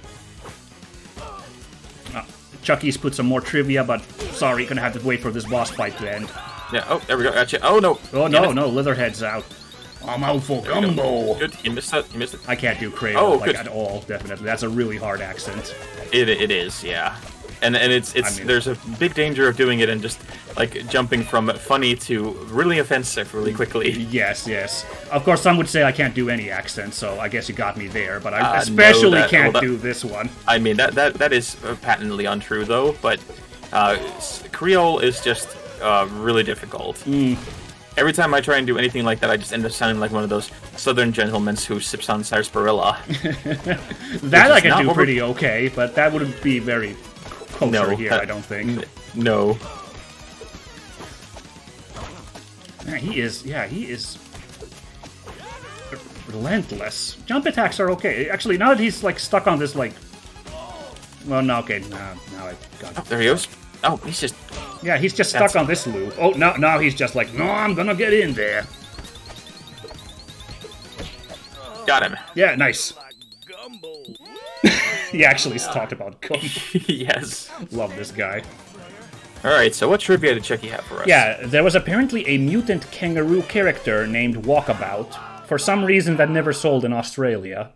Huh. I don't know why. No, that's the one. Yes, Walkabout. I went and looked it up. That is exactly. He's got the similar kind of hat, but he's got the classic Australian kind of Bush Brumby hat thing going on. With like corks dangling from the rim. No corks, but it's the one that's like it's got like the half has been pulled up and the other half is down. Right. Yeah. That kind of. I don't want to say the wrong term. I'm not sure. But I've heard. Right, and his weapons of choice were the eliminating elephant gun and the bring him back boomerang. amazing. His occupation was a crocodile hunter. See, that's the thing I was gonna just say now. Like, if I had to put an Australian character into Turtles, it would be like some kind of like Craven the Hunter type, like trophy hunter guy who wanted to hunt the turtles. Would be like if I had to come up with like an Australian character for this show, and that sounds like it's like halfway there. With like and apparently he only showed up as a toy, which is and apparently the toy uses the same mold as the Leatherhead. So it's just because they had leftovers, so they just made new toys that was a new character. Okay, that makes some amount of sense, although they had to change something. Yeah, some things were changed, but this crocodile does not look like a kangaroo. Right, so it does make sense that I got him confused as my kid. But apparently, Walkabout, as a mutant kangaroo, had a sidekick called Kid Kangi. Oh God! And Kid Kangi's his prototype was Wally B. So they were just like, oh my God, okay. I love it that they were just, I'm guessing it's just a bunch of people sitting in a room going, what are the worst puns we could think of, and how can we create a character around this? I think that's how half of the writing worked at times, at least for these side characters. Absolutely. Although that's I have to shake my finger. I think that's poor branding to have two like kangaroo wallaby themed. Obviously, his sidekick should have been a koala. Seems like would have been much bigger toy seller. Clearly should have been.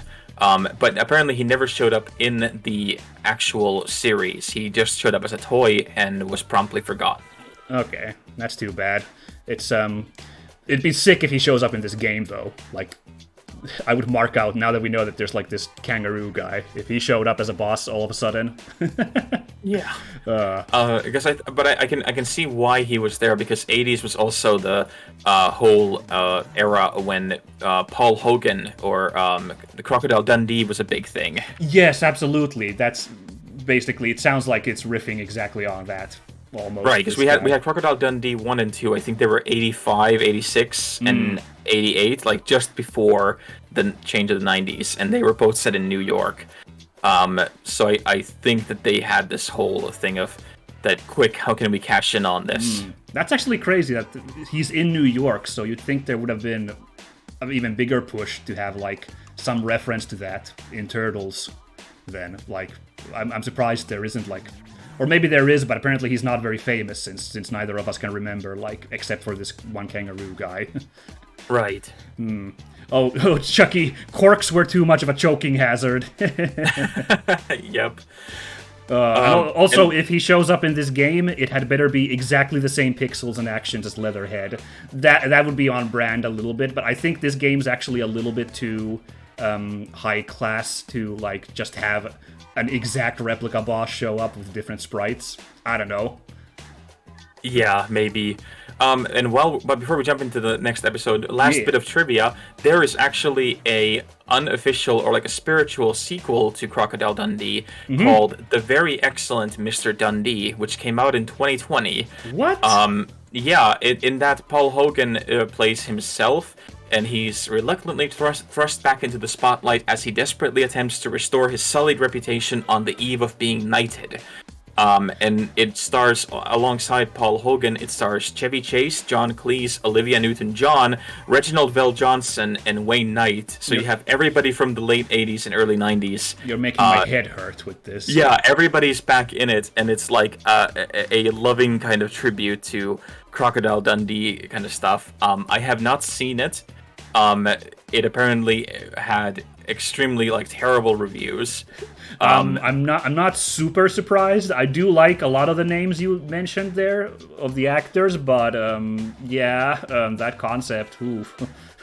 Right. It does not sound great, but I have a kind of a perverse interest now to hunt this down and find it. Morbid fascination. I understand that. I sat through 3 Crocodile Dundee movies. I will sit through this one. Good day, Newman, says Chucky. Good day, Newman. Oh, Lord. Oh my god, let's jump in the next mission before I have quick, to think about Paul Hogan in like a fancy white suit any longer. A few screws Uh-oh. loose. That looks like a turtle. A few screws Oh, but loose. it's Silicon Alley, so I think this might be the one where they had the... It was the episode where they started making the, like, robot turtles to, like, fight, like, the real turtles. Oh, there was, like, a robot turtle. You're right. It was, yeah, it was one of those villains of the week types of things. Just like those two guys whose names I've already forgot who we fought in that one mission. Yeah, but 10 years, you will find a lot of villains of the week. Yeah. I'm really surprised by some of these pools. Like that video game lady. Tempestra? Yeah, like I probably, even if I knew who that character was, I'm not sure I would have been like, let's put that out of all characters into this game. But hey, points for like these like deep cuts, I guess. But that's one of the things, like, when I did the review for the He-Man show, like, I remember just, you know, being really excited that we got a He-Man show that had some of the recognizable character favorites and, you know, was talking about the lore and all that, and was, like, you know, treated it as a fun thing that still understood how silly it was. Right.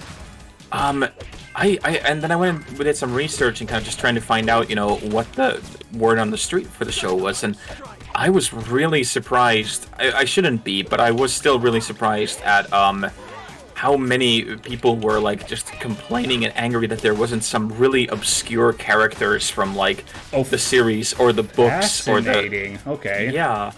I mean, Like, I guess you get like a favorite character when in like these kind of shows if you're watching it as a kid, because there's so many characters because of that like selling toys aspect. So right, I can understand to some extent. But these were people like talking like really like they were really like invested into that whole thing about how you know this character, this like really obscure thing like that I don't think most people will remember or have even heard of needs to be there because his character, you know, has to have a, you know, this plot line that was referenced in, you know, book something or this throwaway comic that was released as a McDonald's tie-in. Yeah, well, you know, I can understand the feeling, and I can also see maybe people lacking a little bit of perspective on, like, you know, as often happens on online, is maybe a little too seriously or like having too big expectations. Right. There's a pizza here. Oh, I could Grab use it. that. Yeah.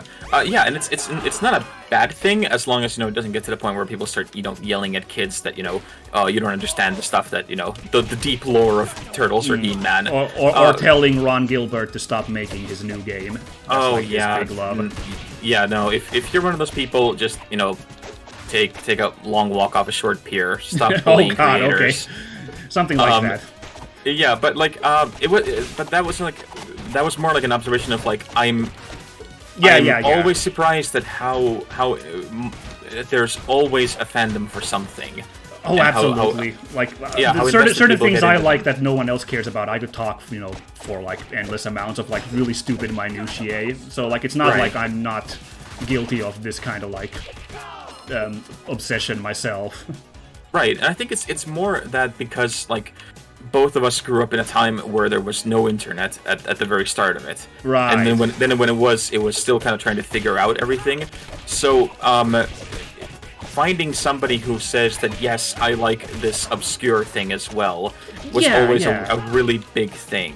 Especially back in the day before nerd culture was as like proliferated as it is now, you know.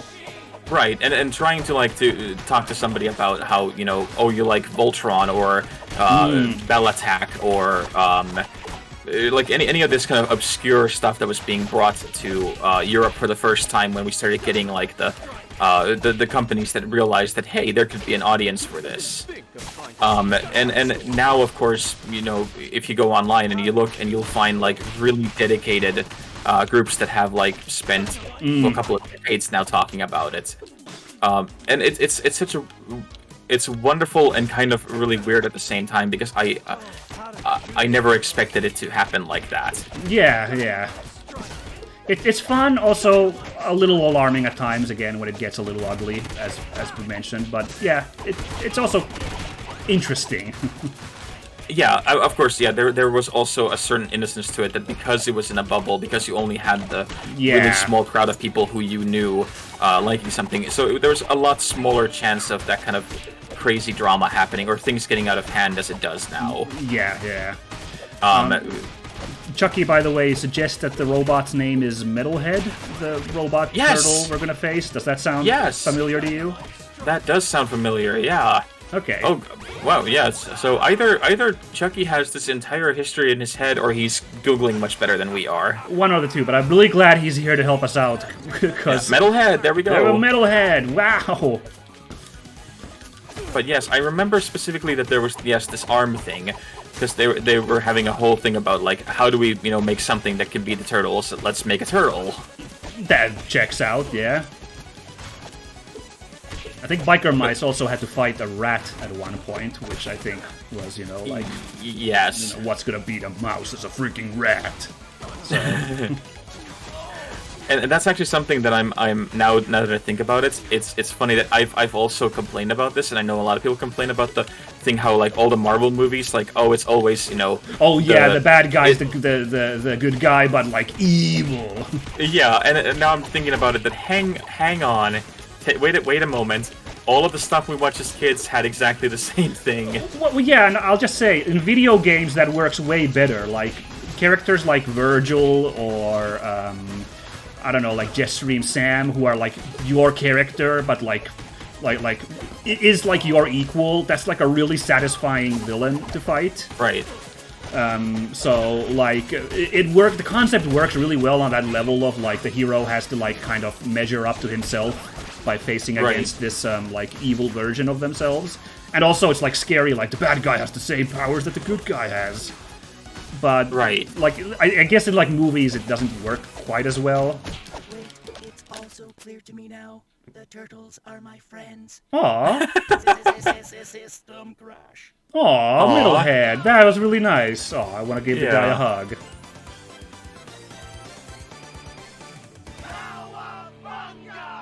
Yeah! Oh. Ooh. I am kind of confused why Donatello decided that it would be a good idea to put a pogo stick into his weapon, but, Oh, he's at the line! Turtle soup! Fantastic. Well, because it's awesome to pogo, I'm sure, is his primary motivation there. I guess so, yeah. Oh, Chucky here actually mentions I googled walkabout, but I had a toy Metalhead. Cool.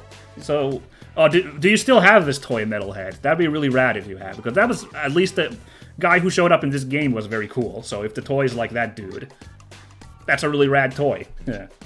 Yeah.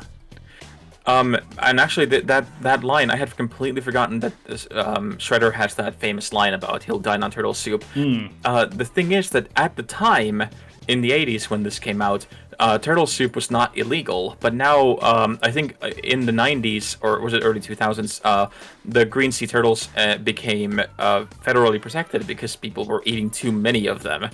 There was turtle mania. They were all freaking convinced by the Shredder that it's cool. Right, so it's now actually a federal crime to eat them, or eat turtle soup, and I think that's now globally that they're protected as well. Yeah, I'm fine with that. No, I'm completely fine with that because turtles are pretty intelligent creatures, and they're pretty all cool. That it's kind of horrifying, but yeah, it's I remember as a kid like hearing that and going like that sounds nasty, and then like. Many years later, this is the pointless trivia that I do remember. I remember that there was a whole thing about how they couldn't use the turtle soup line again in one of the animated things. Oh, really? Because it had become a federal crime. Oh, really? But, that just makes the Shredder an even bigger heel, that he's like, I spit at your conservation laws. I will eat whatever turtles I want. So, Yes, I think trying to destroy the entire world and bring Krang's thing into our world is it kind of makes all the other environmental crimes pale in comparison. Yeah, so I don't get it. I think it's super fun. Here's Chucky. Oh, that's really sad. Chucky doesn't have the Metalhead toy anymore. He has Donatello and Raphael, and apparently most of their gear is missing. So it's a very hand-to-hand combat version of Donnie and Raph. That's pretty cool too. That's really neat. It is, yeah. Like I said, I wasn't big on these as a kid, so I don't think I actually have any turtle toys. Maybe as an adult, I might have bought at a flea market somewhere, but I'm like looking back at my shelf. I don't see any turtle toys there right now. I'll have to get some someday, just so I can have something to have on the shelf. Yeah, I am very much, seriously considering ordering at least the Turtles van alongside the Cowabunga collection when it gets here. Woo! Dinos! That was really funny. And I love we're in a museum for this. That's very cute. Yes. These legs are going to the museum. These are just foot guys. Nah. Oh my god. Yeah, I think it was so in Turtles in Time, the Foot Clan rides dinosaurs in the in one of the levels. Oh, sick. Let's hope it happens. There are some empty exhibitions here, so if they've, like, stolen the exhibits and for some reason they're working rideable robots... Wait, Oh. These are... Yep. What the... Oh, the 2012 cartoon! It did have, like, these Triceratops guys as bad guys. Oh, wow. So is this like a... What the... So is this like a character as well? Is very curious. Chucky points out, apart from Shredder having to set a good example, there's apparently quite a bit of toxic waste you're probably eating if you make a soup out of the Ninja Turtles. That's yeah. He hasn't That's a good thought that point. one through. No. No. Uh-oh, it's Dino Stampede! Unless you listen to the title of the episode. I didn't think they'd stampede over me. Hey, you found a VHS tape. I did it! Oh my god, this Triceratops boy has a shield. Can I... bazooka! Oh my... Okay, since we're doing the whole bad puns and everything, they should make a new Turtles series where they have like a villain that's a dinosaur, but then it would be Michael Ceratops. Played by Michael Cera, I assume. Yes, obviously. Yeah, yes, I approve with it. That's a great character idea. Yeah. That's Again, the kind of Nickelodeon, level if you're of writing watching. as well for this show. Yes. Ah, Punch. nothing. Oh, now these guys again. Now, I remember that there is a button combination that you can do, that you can grab the foot soldiers and throw them at the screen, but Once you're holding them, I think it's down and square. Down and attack. Oh, what button was holding them? You just walk into a guy and you grab them. Oh. There's no button for holds. That's Oh. Streets of Rage rules. Ah. So let's see if it works. Like, come here. Yeah. But they break the hold really quickly. Okay, so, yeah. It's not that easy. No. I remember that in, again, Turtles in Time, because that's the one I played most, there was a whole boss fight where you had to grab foot soldiers and throw them at the screen. Oh, I remember that. Yeah, or I remember seeing that. Yeah, because it's a famous, like, encounter. Yeah, there we go. Nice. Yeah, it's like the so- Shredder's, like, driving something, and you're, like, seeing it from the Shredder's point of view or something like Yeah, that. and then you're supposed to like throw them at the screen until the screen breaks, and it was a big thing because this was the age of CRT televisions, so the whole novelty of like having your TV like crack was Right. Oof. Oh, taunting did not work. These shield Tricera boys are really rough. Okay, but sending them flying with the upper kick is actually a good way to break them up. Oh, okay. Gotta try that. Good mention. Can I also just say, this is just not just Turtles, but the aesthetic of this era of, like, animal character action shows. I love how jacked everybody is in them.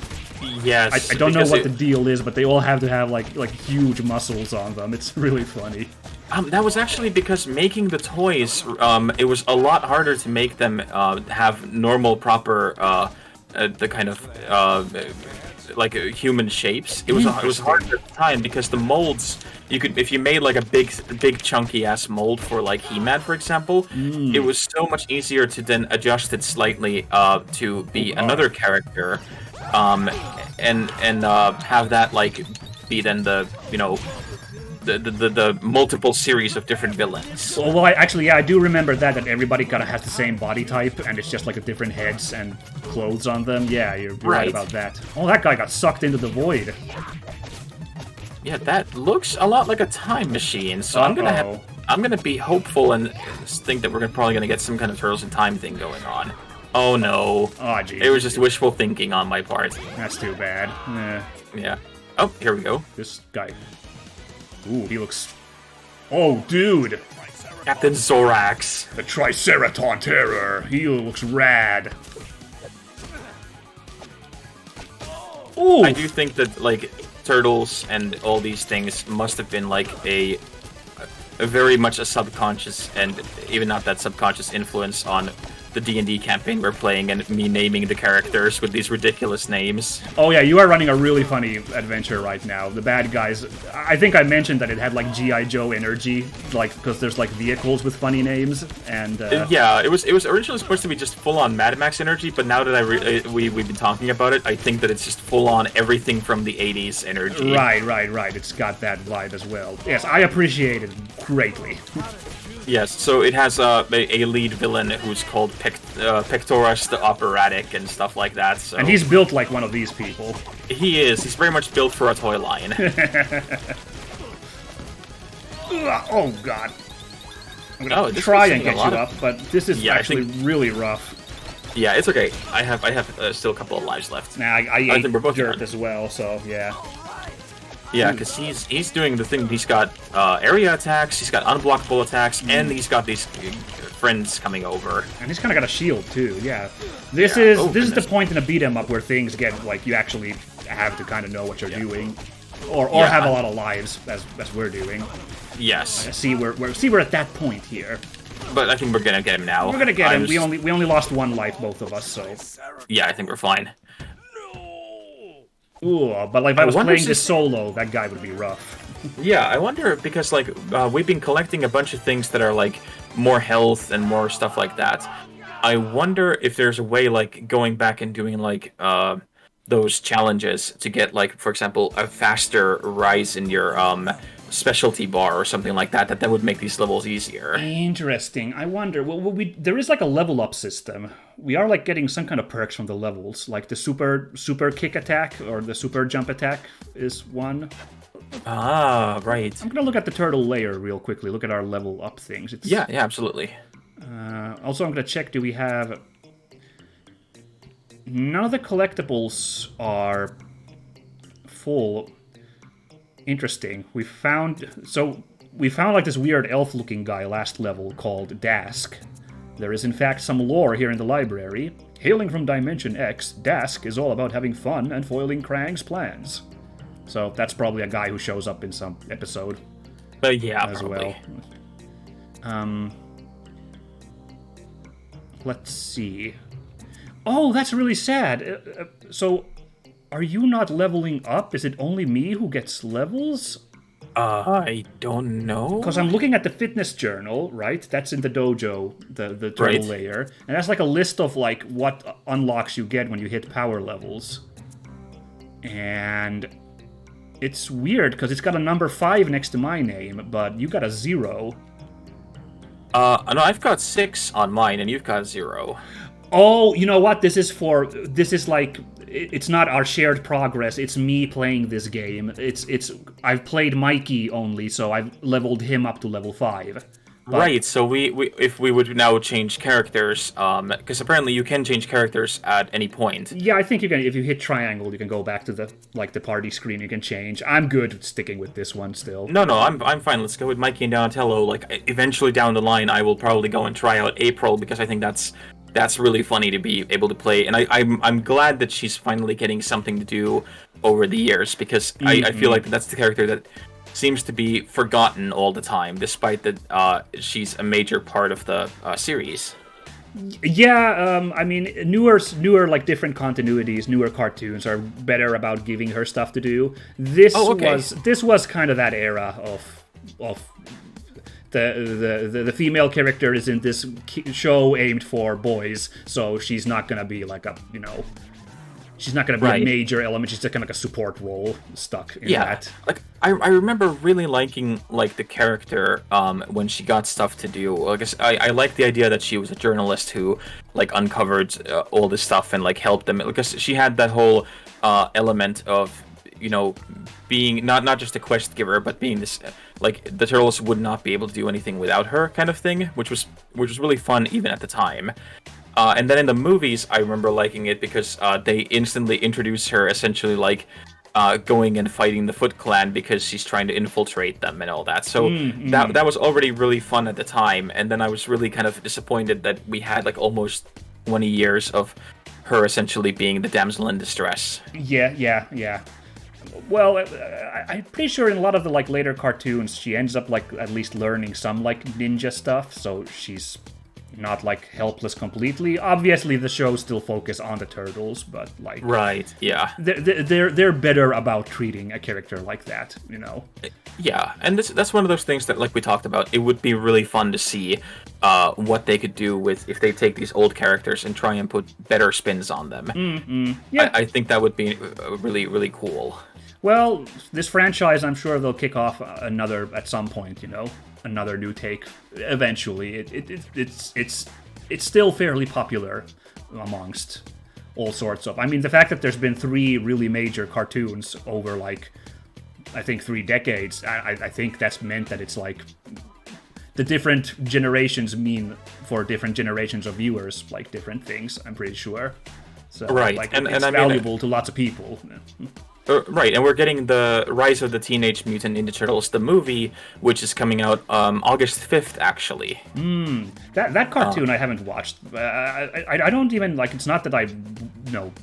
A lot of people didn't like the cartoon style, the animation style of it. I don't really have a problem with that. I just kind of came out at a time when I wasn't that interested in another new Turtles property. Right. Like I haven't watched it. I probably should. I've heard that it's pretty fun. I'm excited about the movie because they've got some really interesting voice actor choices, like Ben Schwartz, who voices Sonic. Yeah. He voices Leonardo in this one. Oh, okay, great choice, good choice for that. And he's I think he's, oh god, I gotta remember the nephews' names. Dewey in the new DuckTales. Yes, and if you have not watched the new DuckTales, you really should. It's absolutely fantastic. It's a good watch, definitely. Yeah, I really love it. It does everything really well in that it's great for new viewers and it's great for old time fans. It's everything about it was great. Yeah, that's what I was saying about coming up with new stuff. That had plenty of old hits with returning characters being reimagined, but it also came up with like new villains and new plot threads and all sorts of interesting new lore. And also creating lyrics for The Moon, the soundtrack from the game. Oh, yeah, and when that, yeah, see, now that's like when nostalgia, when they first played, when they like acknowledged the game and its soundtrack, that was a big marking out moment for It yours was, truly. yeah. We've been catching up with it with my partner, and I think it's one of those things that like I think that I think both of us watched it a little bit. I watched it a lot more as a kid because I was enamored by American pop culture. I think because from what I understand, DuckTales and like the Don Rosa comics and all that are not as big in America as they are here. Like here, for some reason, Donald Duck and Uncle Scrooge are just like national figures. Yeah, it's a proven thing. Also in Italy, a lot of the Donald Duck comics we get here in Finland are originally like Italian made. So that's like the 2 big Yes. duck areas. But it's never been as big of a deal in the States. Especially not the Don Rosa comics. Not a lot of people know those there. Right, and well, here, like, if any of our viewers from overseas don't know, like, when Don Rosa comes to Finland, it's almost like the Beatles coming to Finland. They have to shut down like a block at a time because people will come and wait in line for him at the bookstores, and it'll go around a block easily. And it's always a huge thing when he's here because people there is at least a couple of generation of people who've just grown up with the life and time of Scrooge McDuck and his works. Although this brings up, like, this is one of those I don't know how to feel when the guy I really look up to doesn't like the other thing I like, Don Rosa really doesn't like any DuckTales, the old one or the new one. Well, I think it's I remember because he's active on social media every now and then. I remember asking him about this, and I think the reason he said it was because people keep coming up to him and talking about it, and he has a hard time removing it because Disney and the company that like owns the comic version of Disney stuff, they really screwed him on the contracts. Right. And they essentially have it so that everything that he invented or everything he wrote, he has absolutely no control over. He doesn't get any of the royalties for it. He doesn't get any kind of say in it. It's essentially like he spent his entire adult life working on creating on this. And he has found out that like his books have been republished and reprinted by Disney and other companies without like any kind of care for the quality. So like many people around the world will experience them with like really bad coloring or just really bad translations. Interesting. And it's gotten to the point, and that was one of the reasons, apart from his eyesight, that he just wanted to quit and retire because it got to the point where he was not making any money from making these, and he had absolutely no say in them. It was just taken from him instantly. Yeah. So I understand it must be extremely hard at that point to like understand. Like I remember I met him some years ago. Right, and yeah, I brought, because he tours here fairly often at book fairs. Yeah, he tours here often, and I brought along for the meet and greet. I brought my original copy that I had of The Life and Time of Scrooge McDuck, and I also brought the new one that was reprinted that had like his like a stamp of approval because like he actually got to have the full say in the coloring on that one. Right. And I remember he was really stern about it. He wasn't mean or he wasn't like just a grumpy but he was stern about the thing. Like he tried to emphasize like how much he dislikes that original printing because he like showed how like the printing, the coloring is completely different, and there are scenes where you can see you can see in the certain scenes that the coloring completely changes the tone and the mood of the thing, and like the translation from the English has been changed so that you lose out on really heavy deep things that he wanted to implement there. And I understand that, and I can imagine anyone who does any kind of creative work, that must be incredibly painful to have that. And like he acknowledged that, I mentioned to him that I of course didn't know, and that this means so much to me. And he acknowledged that, but he tried to explain it in a way that was not combative. That he hopes that I and of course everybody else who reads them understands that like. It's a painful thing to have that somebody says I love this when it's not the thing that you wanted to create. Very interesting stuff. I love the guy and his work, obviously. So I'm not like throwing shade on him and his like takes, but like that is like it sounds like it sounds like he wasn't really meant for this kind of like big business, like company controlled property, Yeah, and he's been very open about his dislike for this stuff.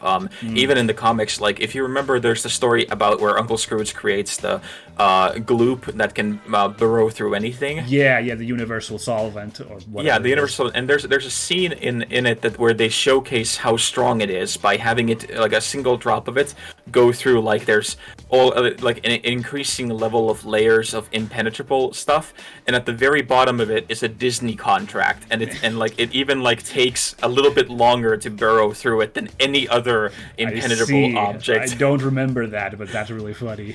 Yeah, so we've tangented off again, but that's one of the things I remember, like even early on going like, oh, he doesn't like these contracts at all. No, that's not. Yeah, he's kind of like the Calvin and Hobbes guy in that sense, that he just wants to be, I guess, a creative soul. Yeah, absolutely. Yeah, everything around it. Yeah. Right. Okay. Well, shall we carry on? Yes, we've gone off the rails again. We've played for a couple of hours now, but we're at level 12. I'm still game. Oh no, it's fun. So let's keep going. So yeah, all right, let's go. It won't fly. It's Baxter. Yay! He is in this game. Sweet. The legs wiggling in the air. Oh, that's funny. Come on. Ugh. So wait, are we in a lab or this is a lab? Yeah, this is secret not the- laboratory. Okay, yeah, this was not the blimp. No, we're not in a blimp, and I don't think it's the techno drone yet, cause this is way too like regular industry. That's like supposed to be like super high tech. Right. I think is the vibe here. Jeez. I am So getting hard. while we're at it, if they would make a new Turtles movie, like a live action movie, Okay. who would you want to see as a villain in it? Okay, you're gonna have to rephrase. Do you mean like a character or like a actor? Any. Like I would ask about the actors, of course, like after, but like it would start with the villains, and then like who would you want to see play him? Okay, like Or- a villain. I'm gonna have to think. There is a character in the 2003 cartoon called Agent Bishop. He was invented for that cartoon, and he's like everyone's favorite villain from that. Oh. Who like that. So I would want to have a live-action version of him. Unfortunately, he's basically just Agent Smith, so I don't know who you'd have acting as him and not just do like a Matrix, like, huge ripoff of Right. it. But yeah, that's my vote. He's like a government agent who's like trying to like, well, he's kind of Nick Fury-ish, but like more antagonistic because he's kind of against the like Turtles in a sense. And Okay. he looks like a Matrix agent, and then you later find out he also fights like a Matrix agent. Like the most famous fight in the 2003 cartoon is him going alone against the Turtles and Shredder's goon Hun and Shredder's daughter Karai. But like he's like taking all 6 of them on and like holding his own with like really fancy like kung fu and inventive wow. martial arts. So, like, that character was a breakout character. I think they brought him, like, a version of him into, like, the IDW comics later on. And Okay. I think he's, like, a fan favorite if you, like, talk about these, like, more obscure villains. So, Okay. that's definitely my vote. Is if maybe not the main villain, because, like I said, he's kind of like this, like, government agent working to stop both the Foot Clan and the Turtles. But let's, Right. like, a secondary villain on top of everything else have, like, this like Agent Smith dude show up. Right. Well, that would be really cool. But now that you mentioned that it's like an Agent Smith type, but Yeah. like that, I don't know if you saw the new Matrix Resurrections film. I haven't seen it yet. I've been meaning to. I really loved it. I realized that most people do not. It's really divided audiences. Oh, really? I haven't heard about it all that much. Interesting. But that has Jonathan Groff in it, playing like one of the new villains. Like he's got a small part. He's not like the leading villain in that. But I think he would make a really great one because like he's absolutely fantastic in the fight scenes. He's got a really menacing performance going on. Okay. And I think that basically what you described of him, I think that would be a really cool kind of middle ground there. Interesting. I'll have to look up this guy. Yeah, that sounds fun. Do you have a villain you'd like to show up, apart from obvious Shredder, Krang, whatever? Well, I would like to see the Rat King. Oh yeah, Or- of course. Good point. Yeah, we talked about that. Yeah. Yeah, or then if they wanted to go for a little bit more fantastical, it would probably be really wild to see Baxter. That's true. Yeah, Baxter would be fun. You're right. But like if we talk about actor support, like Baxter, because like I realized that they've already done the thing where they've changed him from the original where he was an African American. So I was initially thinking that it would be fun to see like it would be a cool Easter egg that it would be Jeff Goldblum playing him. Oh yeah. Okay. Yeah. I approve of that. Yeah. But That's I think really fun. I think Goldblum is starting to get up there in age, and I think Yeah. that would be a little bit more stunt casting for us old people who would be Yeah, like yeah. her movie reference. Anthony Mackie. I think I would nominate him as Baxter Stockman. I think Anthony Mackie would be fantastic, and then if alternatively, I think someone like Oscar Isaac would have the kind of energy to go for a really like over the top kind of genre picture thing with it. Yeah, these are good ideas. I dig it. And as for Rat King, Yeah. I think Rat King would be fun to see someone like they could go and dig up one of the Skarsgård members because I think there's about 19 of them at this point, so you could essentially just have one of them. Okay, well, I'm gonna say in the 2012 cartoon, here's the guy himself, actually, Oh yeah, or not. not Rat King. The Bugman. Baxter. Turtles, I'll have Flyentist. Oh my god, this game. Yeah, in the 2012 cartoon, like, the Rat King was this really creepy, like, almost zombie-ish, like, kind of an Undertaker-looking guy, and he was voiced by Jeffrey Combs. So I Ooh. think he could just be, in a live-action version, he could also just be the Rat King. I mean, yeah, that would also be great. And like if they would be doing something, it would be fun to see if they would have the interest and energy to go like more again into the animatronics. And like I said, we've seen some really great animatronic stuff come out in the last couple of years, and it's kind of having a little bit of a resurgence. Especially now that like we have ILM and Weta who do really great stuff with it, and they revived Jim Henson's the Creature House for the Dark Crystal. Oh yeah, that is coming out. Thanks for reminding me. Yeah. Yeah. Oh, it came out a couple of years ago. Oh wait, the new Dark Crystal came out already? Yeah, the Netflix series. I think it came out, and unfortunately it got canceled because nobody watched it, which was a shame. But I think it's also no. because they didn't advertise it. So you have people like this coming up and going, "Hang on, there's a new Dark Crystal coming out." Yeah, well, I don't have Netflix, so I'm part of the problem here, I suppose. Well, I mean, they also never released it on Blu-ray or DVD or anything like that. So it's kind of their own fault in that sense. Like I feel like that if people would have started noticing that, hang on, there's a Dark Crystal thing out, and like what you can view it already without having to wait on Netflix, I think more people would have jumped in on it. It was a really great show. It was really, really good. Okay, I'll have to look into it at some point. But yeah, like bringing back that kind of stuff, like and having them like do the effects on like the turtles and the enemies would be really cool. ninjas. I love this guy. Way to go. Oh man, he's very funny. Still on the actors thing, we can assume... Oh my god, what the... It's complete! Yeah. But it doesn't have Krag inside it.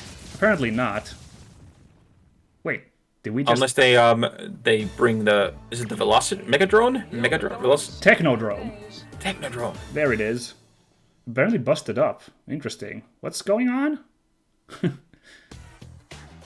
You've completed the Punks Frog special request. Go hang out with them for a special reward. Whoa! Oh, let's go there, yeah. We found all the Punk Frog things. Hooray. Where are the Punk Frogs? I think they're at the start. Yeah, there's one of these quests. Here, There's actually a pretty big open world. There they are. Yeah.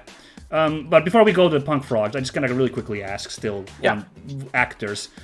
Of course, we can maybe safely assume the Shredder would show up in this movie, so who would be your Shredder actor? Well, I kind of feel like that because they've tried to bring him in every single movie now. Yeah, Whether that's or not it fits. So into you're it. just thinking actually be really bold and not have the Shredder be in this hypothetical film. Well, I would like Shredder to be there. I would like it to be done a little bit better because, like, wasn't it in the newest one? I think in the Michael Bay produced ones. Yeah. Was it Hiroyuki Sanada who played him? That in that, might be, yeah. or no, it was Tohru Masamune. In the movie. Okay. Well, I don't remember that. I don't remember what he's been. Yeah, because I remember there was the big thing that it was supposed to be so that William Fichtner was supposed to play Shredder. He was in the first movie, in the first live-action movie. And he had been written as Shredder, and then they had like a last-minute panic change because everybody got really upset about the fact that it was not a Asian American actor or Japanese American actor playing him, and like I understand why it was a thing, because like I feel that if they would have gone far enough from it and not have him like go back into and not even mention Orokusaki or anything like that, just had a new kind of thing, I think they could have got away with it. But because they tried to play it so hard that this is Shredder, we're just doing a new thing, it just it got away from them, and I understand why they changed it. But what happened then was that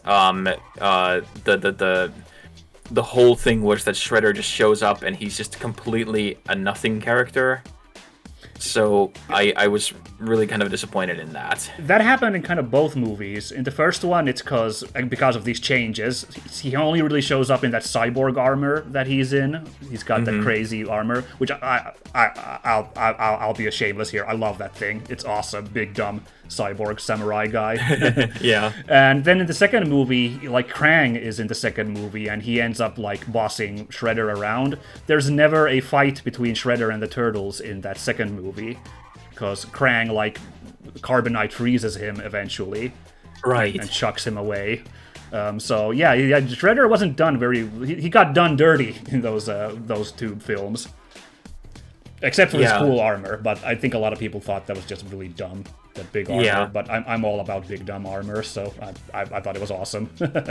Yeah, I still like Shredder the best in the original movies because he was played by James Saito, and James Saito was really big of one of those like I know that face, character actors from the 80s. Like he appeared in everything from like Street Hawk to T.J. Hooker to the A-Team. Right. So in Airwolf, I think he was a couple episodes in Airwolf, and it's just one of those things where like I'm glad that he got this moment of like really getting a big hammy role, and I think he did a really good job in it. Oh yeah, no, yeah, the original Shredder's great, especially when he has that huge fight in the. He gets to go against Splinter in the first movie. Yes, that's absolutely. like super good stuff. Yeah. Right, but like at the moment of like trying to think of like Japanese American actors who could pull it off, because Shredder is also the thing that he's of a certain age that makes him that I really liked it, because Splinter is supposed to be pretty old, right, when he raises it, because he's a young man, like in his 20s or something, when he gets turned into a rat. He's got that old mentor thing going on, at least, so. Right, but I'm gonna throw this one out there, and I think this would be something that would be interesting. Mark Dacascos as Shredder. Sorry, who? Mark I'm blacking. Dacascos. Mark Dacascos he's a Hawaiian actor of Japanese descent. Right. He is most famous for playing Crying Freeman, and he was also in Brotherhood of the Wolf. He's most recently was seen as an assassin in John Wick Chapter 3. He is a really charismatic actor who's always kind of sadly been in B movies. I guess you would call him a character actor, but he was also in Cradle to Grave, where he had a big fighting scene with Jet Li in it. Oh, I've seen that. Okay, so now I'm having a picture what we're talking Right. about. Right. Okay. Yeah, I feel that. He's now 50 something, 55 or 56, maybe even a bit older. But like based off of John Wick, which came out only like 2-3 years ago, in 2019, 2020. He's in great shape. He's absolutely like his fight scenes are the best thing in it. Like him and Keanu Reeves just go completely at it. Oh, And man, I gotta watch this one then. This sounds exciting. yeah, the John Wick, the part 2 and 3 are not really great movies. They're okay, but like part 3 has really great stuff in it, specifically because like Mark Dacascos understands exactly what movie he's in. So he's great in it.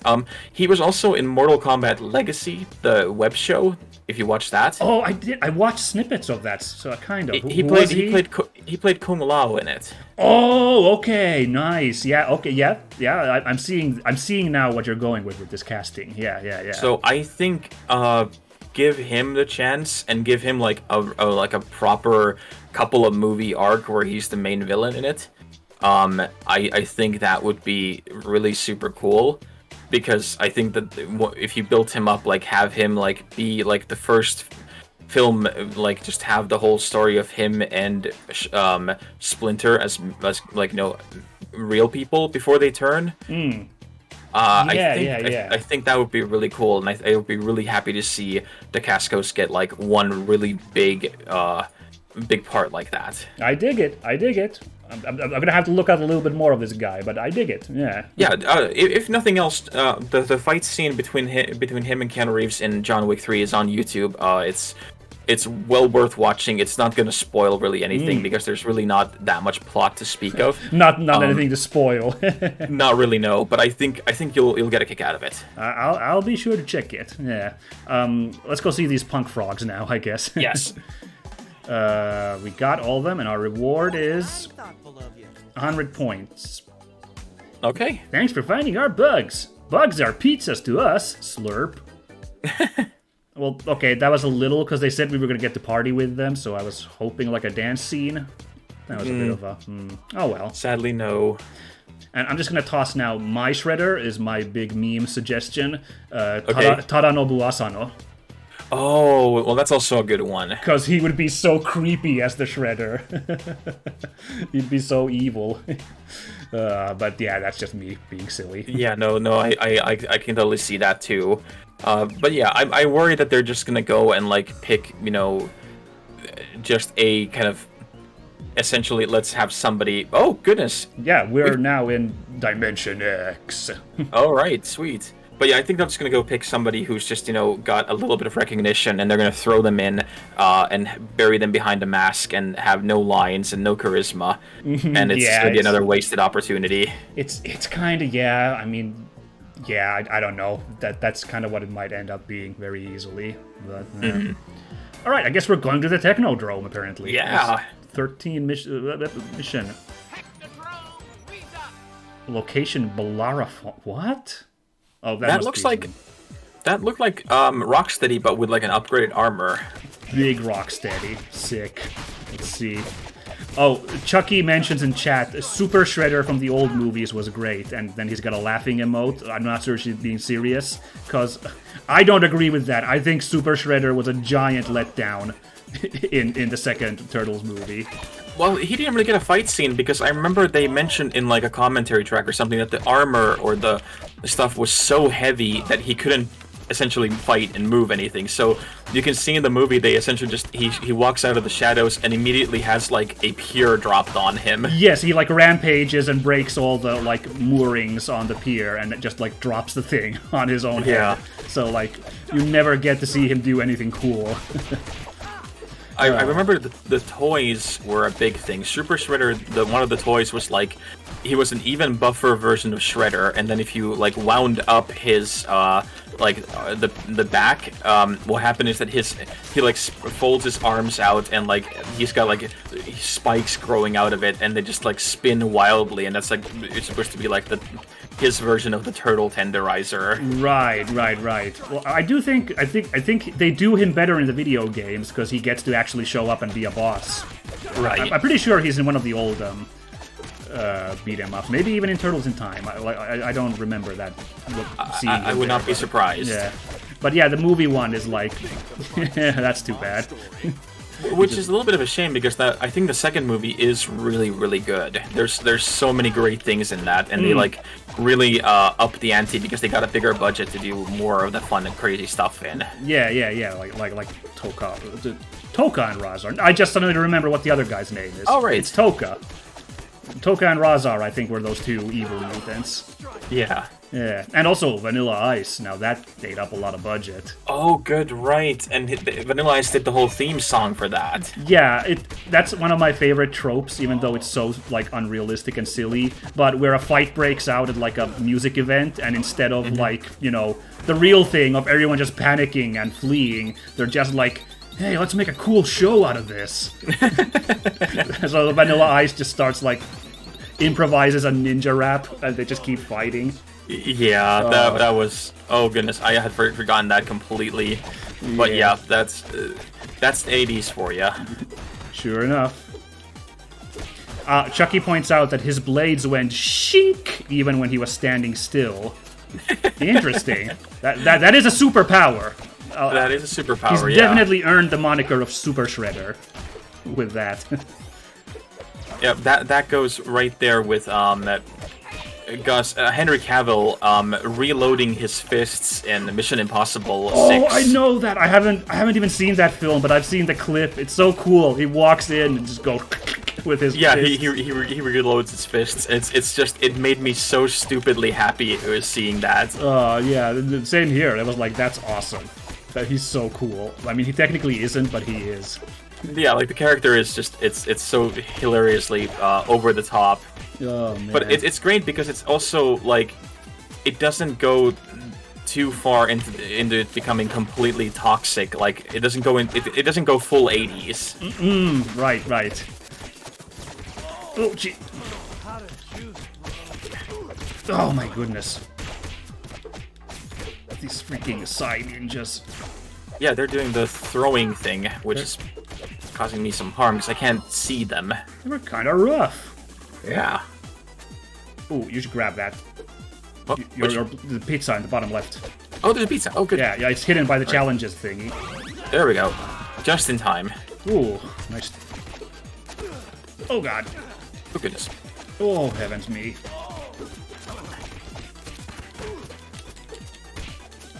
Go ninja, go! That was the lyrics. So Chucky reminded us here. Yeah, that Brilliant. that does sound like the verbal acrobatics of Vanilla Ice. Vanilla Ice, the noted lyricist. Yes. Oh my, these rock guys. Oh my goodness. Because their charges are uninterruptible, so... Like this one, right? Yeah, oh my goodness, why do I... this is not my best showing for any beat 'em up today. I'm really out of form. Ah. Yeah.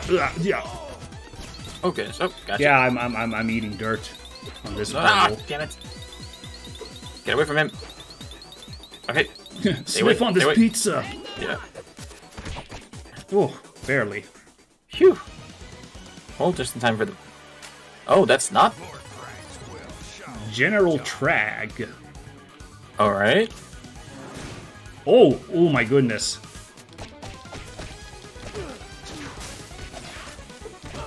For some reason, I get really strong Resident Evil vibes fighting this huge guy in this descending elevator. The way he's hanging off that wall. Yeah. That's kind of funny. Oh my goodness. Especially with Resident Evil Village kind of bringing in that whole... We're just gonna make up these really crazy, wacky monsters. Yes, we're just gonna go full monster house here. Yeah. Which, if people have not seen it, I think we have it still up somewhere. We did last... was it this year? Last year? It was last year, because we played it before our yearly review, I remember. Yes, we did a full playthrough on a single sitting of Resident Evil Village. Yeah, it was fantastic. Yes, and a great game, and that's still one of my favorite Resident Evil titles of all time. Yeah, it went so far into the camp, and it somehow knew exactly how to do it without, like, being, you know, like, annoying, or, like it was stupid, but, like good stupid. Yes, it was extremely endearingly stupid. Ooh. Well, that was a little bit easier than the couple of other ones we've had. Yeah, the Triceratops guy. Oh, he wasn't the only boss. Good lord. Alright then. That's why he was kind of easier. Pat ourselves in the back too early. Yeah. Good job, team. Oh boy. Yeah. Yeah, I think the Triceratops guy has so far been the toughest boss. Yeah, that was quite tough. He was very unrelenting. Oh goodness. Oh, this music is very Streets of Ragey. I'm digging this.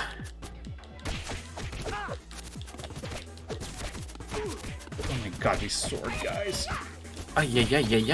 Wait. Just clean him out real quick. I really do like the animations on Michelangelo. They've put a lot of effort into making them look really, really fun and exciting. Hold on, let's high five. All right. Oh, no time. Let's just get in. Yeah. Oh. Like, the whole health mechanic is very clever, but boy, do you forget it's in this game once you get in the thick of things.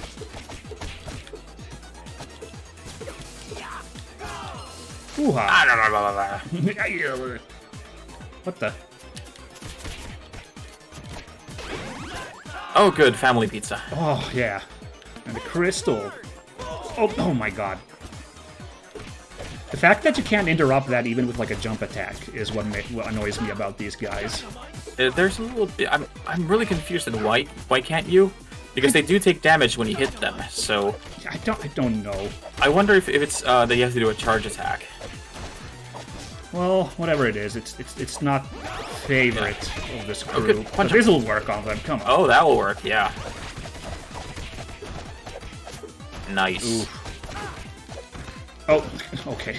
Then we immediately eat dirt once power-up ends. Now that I think about it, though, because... Oh my god. Is this... Oh, no. What the heck are you? Intruder alert. Chrome Dome. Chrome Dome? Oh, Who the balls is this guy? I don't know, but he is, Is this... Oh, Oh, this my is- god! Yeah, It's exactly the thing you were talking about. yep. That's Oh, funny. great. They're bringing all that stuff back now. That's wonderful. I was gonna say, is this... They've introduced the robot shredder from the Bay movie into Oh. 87 canon? Like, this is him now? Whoops. Tossed him the wrong way. Oh, There he- we go. That's funny. He punches at the screen. Yeah. But that's a nice little twist on it, that you have to, like, hit him and then he comes down so you can actually fight him. Yeah, it's not the whole fight, not just him sitting Yeah. at the bottom. But no, this is great. Doink. Doink. Oh.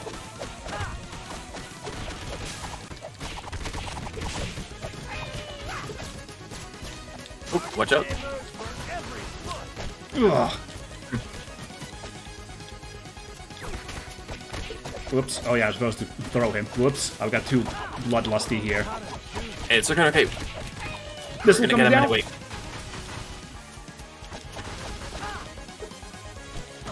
Ow. Ugh. Come here. Oh, shoot. I just No, you're fine, you're fine. Now I'm super not fine. Okay, Yeah, so no, only it- 8-1. That's quite okay. I love being a turtle. Oh, there we go. Come on, you're almost done. Woo. Yes. That got guy him. was cool. Outstanding, Freya. Sweet. Yeah, I'm drawing blank. I can't even... I have no clue who this guy would be. I will do a quick Google because I have no idea either. Yeah, I don't know what the story behind having this guy would be. All I can think of is like some later season where they break into the Technodrome. It's like Shredder's new like guardian thing. I don't know. Chrome Dome showed up in the 1987 series. Huge robot built by Shredder to supervise the foot soldiers in the construction of Technodrome Mark II. Ah. He showed up in apparently a couple of episodes, Planet of the Turtletoids and Night of the Rogues, and defeated by Casey Jones by crushing him in a hydraulic press.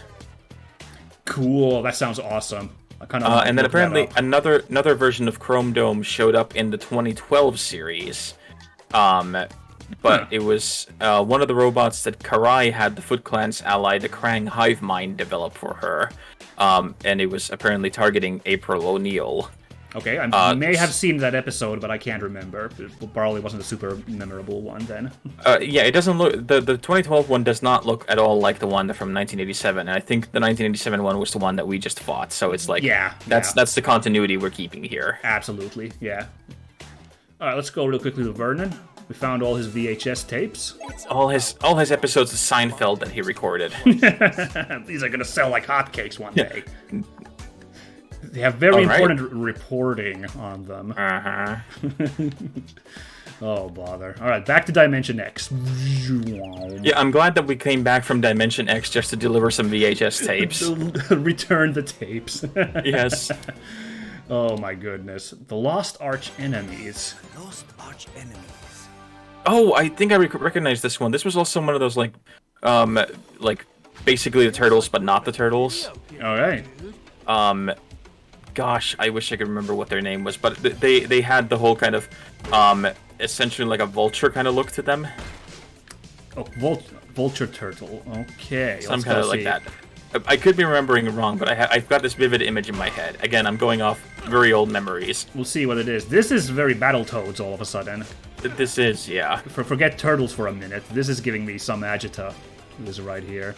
Yeah. Oh, Chucky says, wasn't Shredder crushed in a hydraulic thing by Casey Jones in the old movies? He was. Was he? Yeah, well, he was in. It was in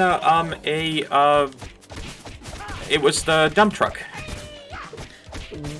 I think even in the first one or the second one, he falls into the dump truck and he gets crushed in there. Oh, right. He falls off the building, and then Casey Jones is the one that finishes him. Okay, interesting. Yeah, but yes, that's exactly right.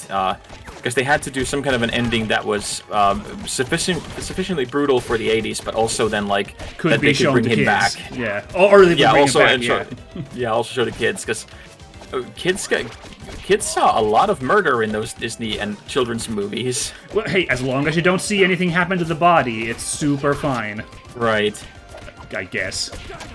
I remember I was still like I was getting a little bit older. I think by the time Tarzan showed up in the early 2000s, I was like 15, 16. Sorry, I run remember- button on that real quick. This is a pizza alien. Oh gosh. Good lord, we are in trouble. Yeah, sorry, go back to Tarzan, my bad. I was really shocked in that one when Clayton is killed by, so that they show his like the silhouette of him like falling from a great height, and then his neck snapping when he gets tangled on the vines and is essentially like hung from there. Wow, I don't remember this, but yeah, that sounds wow. That was something like even at that age I was like that this is super dark for a kid's thing because they do the sudden stop jerk thing of his like body just kind of hitting there and Jesus. like it's not This was the left Disney really, like, Tarzan? Disney Tarzan. Yeah, I remember and then, like, the one with all the like he like skateboards down the vines, or like he Yeah. slides down the vines and this whole skateboarding type thing. yeah. Wow, I completely forgot about that. Now that you mention, I totally don't remember what happened to Clayton in that. So Yeah, wow. they have that, but like, okay, to be fair, they had been trying to like get the kids into this kind of like really dark and murderous mood by playing Phil Collins all throughout the movie, but like, but then it still kind of shocked me. It's a little big, you know. Oh man, I just realized why, because the only thing I only ever remember about Kingdom Hearts Tarzan, the sequence has supplanted the actual movie because I've seen that being played so many times. All right. So I only ever remember what happens to Clayton in that, which is that he gets possessed by the Heartless and he rides a giant chameleon Heartless thing that you beat up.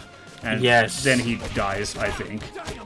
Yeah, I remember that only because that was one of the worst parts of the original Kingdom Hearts game. Oh really? I'm always super into it. You get Tarzan on your team.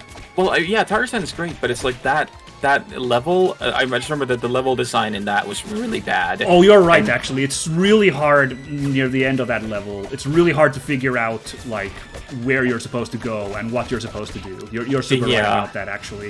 It was like that, and the I think in the second one they had the gosh, what was it? The Little Mermaid level. Oh, Which are that's already. Oh, there may have been in both of them. May have been a little. oh yeah, Mermaid but yeah, level, Little Mermaid level was the other one that was like it was just not great at all. Yeah, I remember. Yeah, because it's a lot of like confusing, just kind of passageways you're swimming through. Yeah, and kind of mixed up. And it was one of those where it's like great idea in general, but like just it ended up being that technology was not there yet, so they kind of had to do a lot of really wacky and weird like shortcuts, which then ended up being that like even as a kid, when you usually are pretty okay with kind of going through that weird stuff, even then it was like, I don't understand what you want me to do. This is really weird. Yeah, that's now that you mention it, a lot of I don't. The levels in general in Kingdom Hearts, I remember. I'm not super hyped about them. Yeah, it's a wonderful. The first one's a wonderful game, and I remember really liking it as a kid. Yeah, the story beats. The boss fights are neat. That's all good, but what the heck? Yeah. What was that? Oh, I don't know. But then they like got with every single new installment, they just kind of got worse for me. I really haven't kept up with it very much past the first one. I try to watch like playthroughs of some of the later ones, but I always seem to drop off for some reason, so I don't know. Yeah, I think by the time it got to the point where it was like, to understand the story, you have to go and get a Nintendo DS and then a PSP and play Dream Drop Distance X5 something. I'm like, okay, no. I say no, sir. I will not. Although I will say a really funny thing related to that, which happened recently, was at one of the pay-per-view events at WWE, because they in the audience they'll have like those like cards with like text on them. The camera caught someone with a sign that says "Kingdom Hearts is not hard to understand," and Slash. Okay, this is that rival turtle then, huh? Slash. Yeah, he doesn't look as much of a vulture as I remember, but I do remember Slash being a thing from the series. He looks certainly creepy, I'll give you that much. Yeah. Let's see if we can take him. But yeah, so after that, like a couple of weeks later, at rival company AEW's event, there was a guy with a sign in the audience that said, "Then explain 357 over 2 days." Which is like, that's brilliant. That is some kind of, like, we're in dialogue now kind of moment from, like, Independence Day. Exactly. Oh, Chucky says that the gold figurine set off a boulder from Indiana Jones. Ah, I'm an idiot. There's so much happening, I'm not paying attention. Well, I'm glad that we have Chucky there to call out these things, because I also missed that, but that's really clever. Yeah, there was a boulder, but I was so focused on these robots that I completely missed the boulder. I just saw a gold thing and I just went and smacked it. Ooh, shiny! So, yeah. Oh no, I've been trashed. Alright.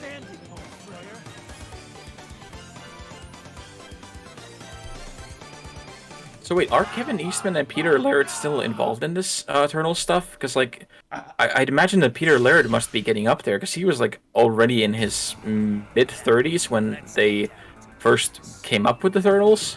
I think they're involved with the comic book, like, because the comics have been running like all throughout all the other everything else that's turtle related. Okay. I think the comics have always just been going on in the background, and I think they have like creative license over all of that, and they just get to do with that whatever they want. That's my vibe of how it went. Okay, yeah, because I'm now going through the rabbit hole, and I don't know if you know this, you probably do, but I don't know who the hell is Venus de Milo, and why is there I do know. Why is there a really thirsty Ninja Turtle that has like breasts and a breast armor? Unfortunately I do know what that character is now. Yeah. So there was a live action TV show in the 90s which wasn't super great. It's mainly remembered for the fact that it did a crossover with another popular series at the time, Power Rangers. So, if you watch Power Rangers in space, it's like super early in the season too. There's a couple of episodes where the Power Rangers go to Manhattan and team up with the Turtles to fight, like, bad guys. But yeah, the actual show itself, one of the things is they wanted to introduce a fifth turtle, and the fifth turtle was now a sister instead of a brother, which, okay, cool, yeah, I guess, have it be less of a sausage fest, I can appreciate that, but she was not a very good character, and that's one of the least liked things anybody likes in turtle lore. Okay. The show in general just wasn't very good, like, I remember. It was very, like... it was trying to... I'm sure it was trying to ape Power Rangers' success, so have, like, this flashy martial arts live-action guys in suits show. But, Power Rangers gets away with it because they just use footage from Japan. So, they had to produce it themselves in America, and yeah, I do remember watching it at the time, because at the time I would just watch anything on TV. But I don't remember being super impressed even then as a kid. Alright, yeah, because I saw the picture here. I was just like going through I'm trying to go through all this stuff because there's so many characters and so many things that have been made over the years, and I immediately stopped on this going like, yeah, no, I did not need to see any kind of like thirsty turtle stuff. Yeah, you can tell that character is not liked by the fact that there isn't a big like thirsty cult for this character, a big following about how hot she is. Like that did not develop for this character, even though she was primed for that. So like that kind of tells how like not fond she is considered in like Turtles fandom. Wow. Oh, bother. Well, now we know that. Let's quickly wipe that out of our minds and go and punch something. Oh, shoot! I think that's Krang. Oh shit! Yay! Oh, it was Krang. It's great. Let's go get him. I love that guy. Remember we found out in Apex Legends there's a skin for Caustic that's basically Yes. him as a Krang robot? Oh, man. I'm a little miffed at myself for never getting it, because I can't find it anymore. Oh, no. Well, I'm sure it'll come back to rotation at some point. Oh, probably, yeah. They make so much money with these things that, like, Yeah. they would be nuts not to bring them back for, like, a revival. Yeah.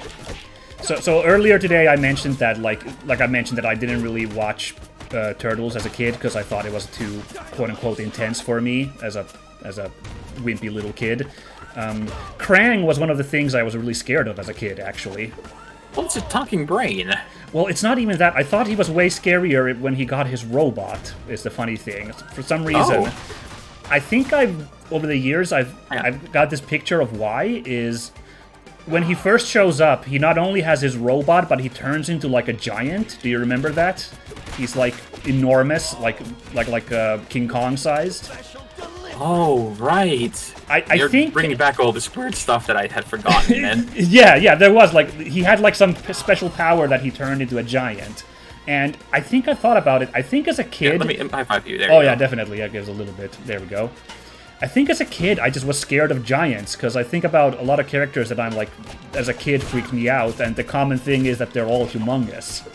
So Right. I think there was something creepy about this humongous. First of all, he's already like a big dude, his robot. Yeah. And then he grew into a King Kong thing. Something about that, like, on a primal level, upset me as a child. So it's like it's funny because now I think Krang's awesome. I really love him. Yeah, I think Krang comes down on the scariness factor because they very smartly have it so that he's kind of an incompetent in the same way how his generals are incompetent. That he just like sits there yelling at people, going like, "How could this happen?" And then like everything goes wrong, and he's just waving his little stubby arms Yes, around. he's a sad little brain dude. Yeah, so he's Yes. just kind of sad, you know. Yeah, It's like let me high five you again. Let Oh me yeah, use good idea. some health, Oh yeah. and once more. There All we right, go. that looks good. Yeah. And also, honestly, I don't now that I'm an adult, I don't know why I was scared of the robot. It's a really doofy looking robot. Like, Yeah. It's this big goofy man in suspenders with like really dumb goggles. Well, I mean, there are so many things where you just don't understand why they're scary as a kid. Like, Yeah. I'm if I start thinking back, like there are so many shows that I didn't watch as a kid or things because I just figured that those were terrifying. And Yeah, then, like, yeah. now looking at back at them, I'm like, okay, that was like a talking orange that scared you. Ooh, spooky. Yeah. Ooh, Condiments are not supposed to talk. Oh gosh, no, the floors are doing the thing. The floor is made of spikes. Yeah.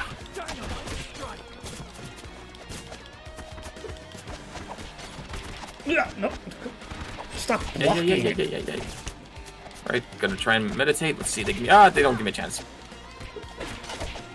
Alright, I will now meditate so I can get out. And I'll party. Oh, yeah. Oh, watch out, this is gonna blow. Oh, it didn't blow. Oh, it did blow. Family pizza. Huzzah.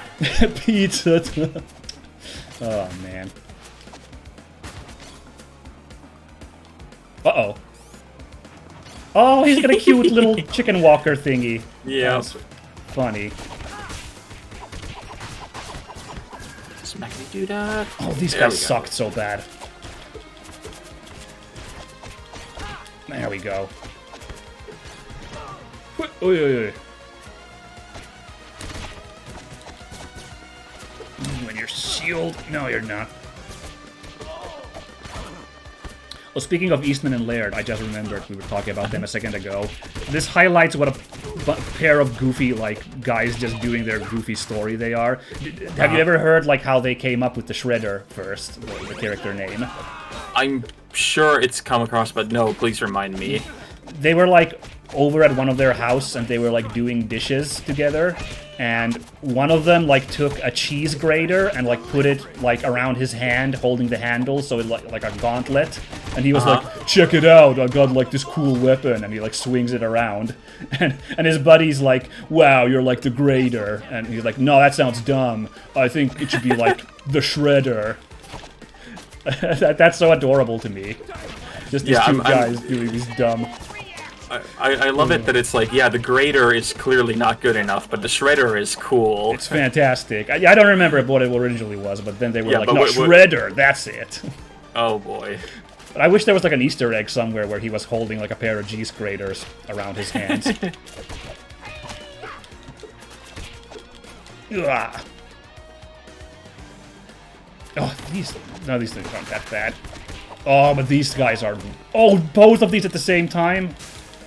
Yeah, but this... Oh my god. Yeah, okay. Woo. That'll do it.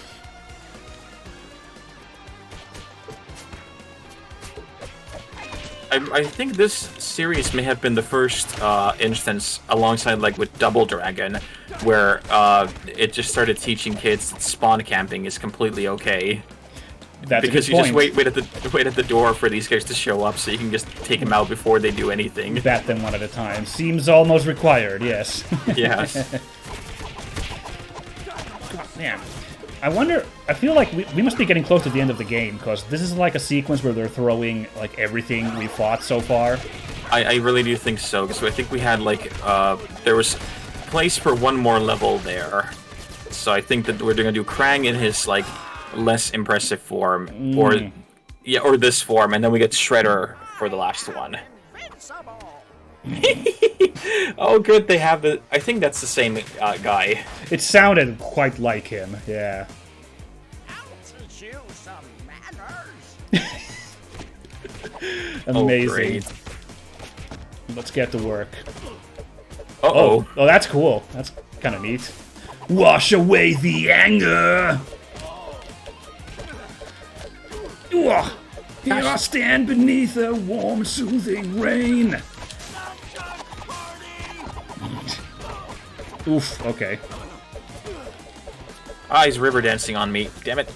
So we're coming up on our third hour here, but if we're close to the end, do you think we should We should just finish it. We should just finish it. Yeah. Finish the fight, Mikey. Oh, he's very annoying with this spin attack. Yeah, Like, are you just not able to attack him while he's doing that? I hope. I think we're supposed to be dodging him for like, or like doing the fighting something else. Like, take on the legs. Yeah, but no, the legs even do the whole punching thing. So. Yeah, but it's not quite as relentless. So. Oh, come on! I was so close. You. Yeah, it's okay. All right. He called it shell shocked. Yeah. And it's now my turn to eat dirt. Ay. No. Just leave us alone for a second. Ah, damn it. Yeah, no, I don't think at this point in the game it's not really viable anymore. Stop it! My god.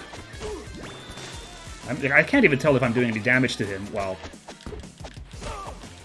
Yeah, it looks Okay, like... so apparently in this form he does take quite a bit of damage if you just go punch him. So. But it looks like you can't hurt the legs. Yeah, no. So I guess we'll just have to avoid him, jump around, and dodge as much as we can. Oh, you can hit him when he stops spinning, apparently. I'm gonna try and run and meditate or do the taunting thing as much as possible so I can get like Alright, stronger attack. I'll There we go, keep and his then attention. Ooh, nice. there we go. And then the same thing. Yeah, I'm just gonna play this. I'm gonna lame this out and just let him stop spinning before I go in. Yeah, that's... There we go, and then punch. Punch. Oh, so he stops taking damage after a certain point. That's Nuts. unfortunate. Yeah. Alright. Oh, you cheated! You started doing it again, you dirty robot brain man, you. There we go. Okay. Oh. Oh my god, this guy.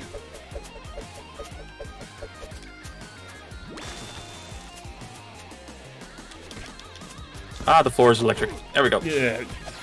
Ooh, nice. There we go. Oh god, we now got a wrecking ball. Got him. Whoa. All that trouble to build your robot, and we just broke it into Yeah. pieces again.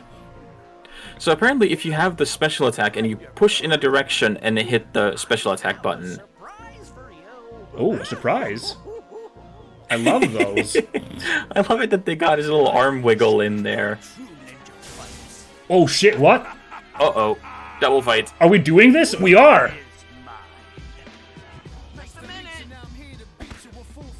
What? Oh, he gets a theme song. This is amazing.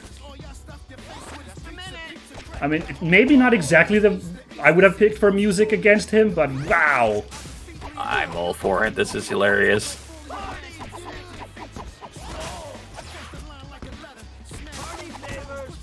Yeah, I think because when you level up, you get like new super moves, so eventually Yeah. you get like directional ones. Because I got the jump, super jump thing as well. Oh, nope. You know what's great is they didn't even spoil him showing up in this level with that boss silhouette. Yeah. They only showed Krang, so this is kind of fantastic. Even though he's like insanely tough. Okay, got you.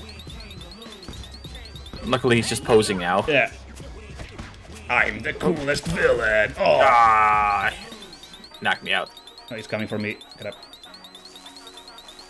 Although, if we would have gone into full-on 80s mode, Damn. they should have had LL Cool J's "Don't Call It a Comeback." Yeah, a lot of choices for this would have been Or I solid. think it's called "Mama Said Knock You Out," just the song's name, but That is also a song, yeah. I'm gonna knock you out. yeah. And then they start with the whole "Don't Call It a Comeback," so I just get it confused. Cause I never went anywhere. Oh god.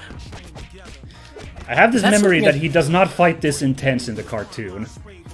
No, in the cartoon, it's kind of just like punch, punch, punch, throw a punch, and like be kid-friendly, essentially. It's Because I think it's the mainly same my thing as minions do everything. yeah, and I think it's the same thing as you mentioned with Wolverine, that those claws that he's got would you have to find excuses not to use them. Yes, yes, you're quite right about that. Oh, don't worry about me. No, I got you. Ooh, Oh, so no. close, you dirty shredder man. Yes, how dare you? Ah, got me too. He's rough. He's rough, but we get this. So is only one of them real? I think. I think so. Yeah. So we can only hurt this one. Oh, you found a real one. Yeah, there we go. Oof. He was already pretty tough before this whole triple shredder thing. Okay. Last bit of. Oh my god.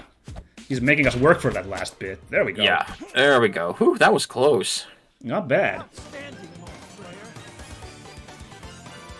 But yeah, I'm thinking now that I kind of missed the time when you had these movies come out and you had like the theme song that then was also released as a single at the same time. Oh, you're thinking of this. Ooh. Yeah, I guess that doesn't really happen too much now, does it? No, but it was fun at the time. Oh no! Oh right, I forgot about this whole bit where they stole the Statue of Liberty. Right. Okay, well let's see. Oh, it's another portal. Back Oh, in right, because we go to the Statue of Liberty to do a fight scene. Wrath of the Lady. That's a great name for this Yes. level. Let's do it. Is that the entire Statue of Liberty? Oh, that's fantastic. Yeah, that's some Ghostbusters 2 nonsense. Yeah, I dig it. Oh my god. This theme song. This is incredible. I love this so much.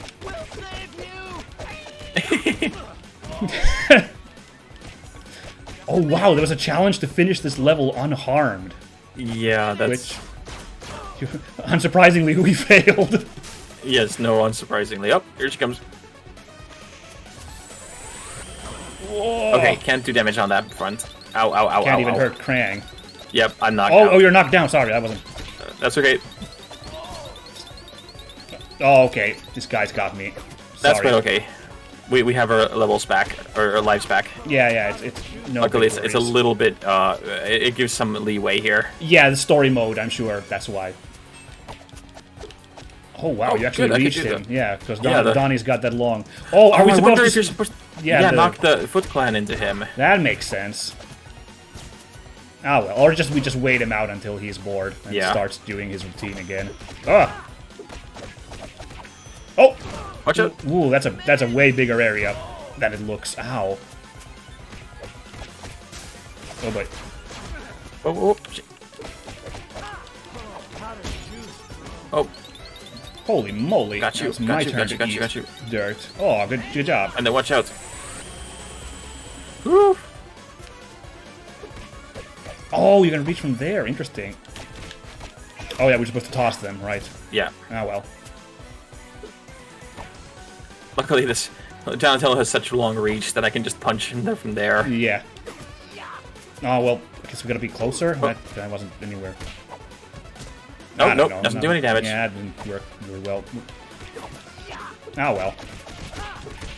Oh, here comes the Puncheroo. I like that her arms look like they're like sleeves rolled up, the robot parts. Yes!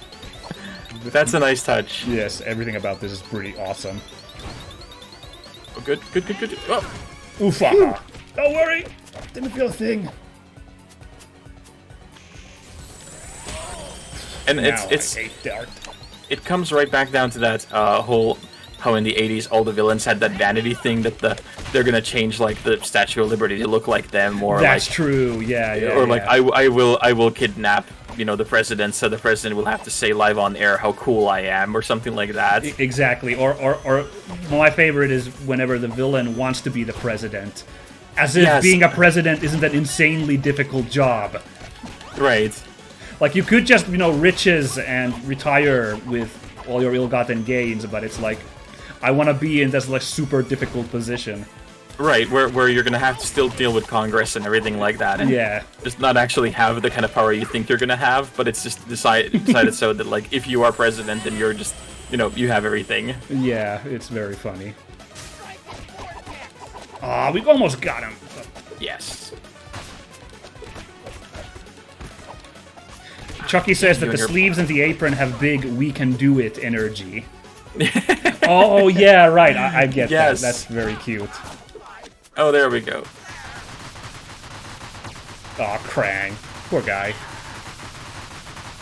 And his little shaking of the fist. This is not over, Turtles. Oh, it continues. Shredder again? Yep. Well, it was at the start of the level, the boss, so, yeah. Makes sense. Super Shredder. Let's go!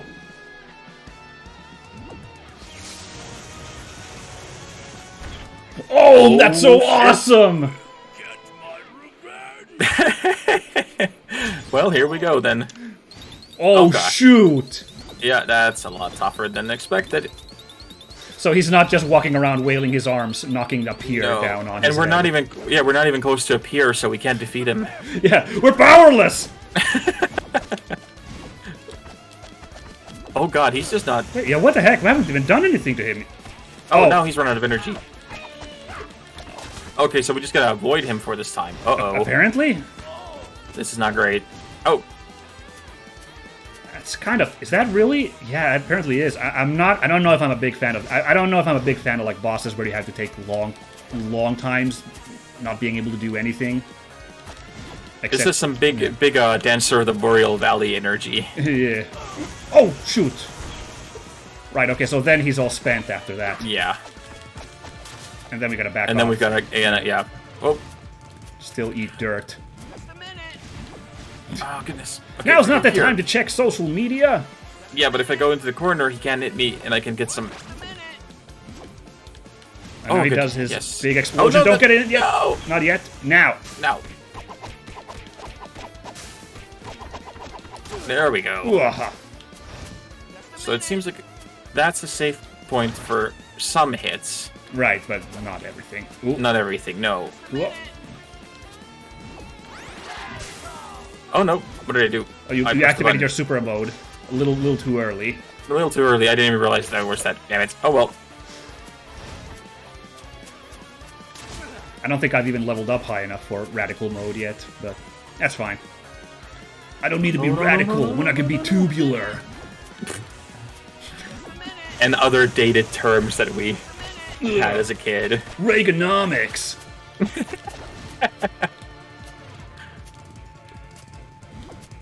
Okay, here we go. Boing. Okay, so now he should do the... Oh, not yet. Oh, he's doing a couple of times this. There we go. Explodes, yeah. Oh god, I ran into it like an idiot. Yeah, I'm gonna... Oh, no, like... What the? There we go. That was weird. Oh, you can only do a couple of hits on him. That's Yeah, really this is- frustrating. Yeah, this is rough.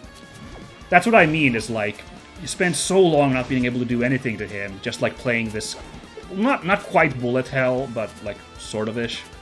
Right. I don't know. Well, I guess we got an answer to that whole if From Software made a thing. Guess so. Yeah, I'll just let him do Yeah, that yeah, and we'll- get you back. One cycle, it's fine. I'll just try to be more careful from here on. Easier said than done. Hey, I have a double jump now. I think we've always had double jump. We have. You just have to time it really well, the second jump. Oh, okay. You can't just hit it like late in your jump. Yeah, you can't just button mash. Oh, there's a Ghost Shredder that comes out. Oh yeah, I've noticed, and now he's decided to have a lot of Ghost Shredders. Okay, you gotta Do we destroy need to- them. Yeah, okay, Yeah. that makes sense. Okay, that's actually Okay, this that's better than the first phase. I like This that. is much better, yeah. Yeah, I dig that. Oh, nope. There he moves. Yeah, I gotta say, he's not as useless as the movie one, but he is less intimidating than regular Shredder, since he's like these kind of simple pattern things going on. It's kind of funny and appropriate. Yeah, I think there's also... I like the regular Shredder just better because there's something always scarier about when you have someone who doesn't have, in a sense, superpowers, but can, like, then still fight and defeat the, superheroes. Yeah, someone who just is really, really tough. Something about the simplicity of it is, like, scary. Yeah.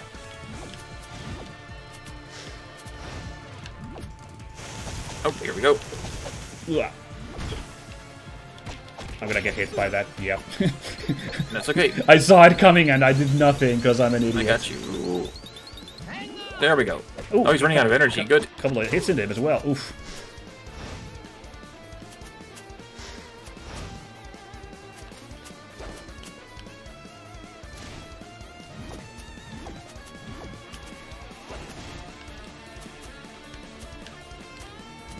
Yeah. Oh god, I'm being blorbed at the explosion, and we might be able to beat him this cycle. Let's see.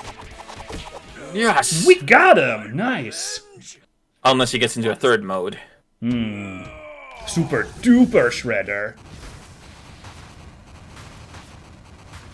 Also, did you hear he once again talked about his revenge? I love that's so corny. Yeah. He keeps on being about revenge in the game called Shredder's Revenge. That's pretty on point. Nice. So is that what did we did it? New York can rest easy once more now that Lady Liberty has been restored to her former gleaming glory. I, Vernon Fenwick, who was not at all scared, can confirm that Shredder has been defeated by the city's protectors, the Green Guardians of Good, the Web Warriors themselves, the Punk Frogs. Okay, that's pretty good. Alright. Sure, I'll take that. Yeah. Oh my god, this 80s thing. What everyone Yes, did. his coffee machine. Oh, I got Mikey. Oh, interesting. Oh, you only get your character. I see. Okay, what did you get? With Shredder defeated, Mikey can do the thing he loves the best. To party! And then it's got him dancing on, like, the disco floor thing. Yeah. Oh, there's Casey Jones. Oh, he was there! Oh, man. I wonder if he's an unlockable character, because that would be really great if you could play him as well. Oh, I would love that. Oh, man. I love Casey Jones. Oh, sweet. This song's amazing. This song is very party. Wow. This is also very peak, like, 90s as well. Yeah.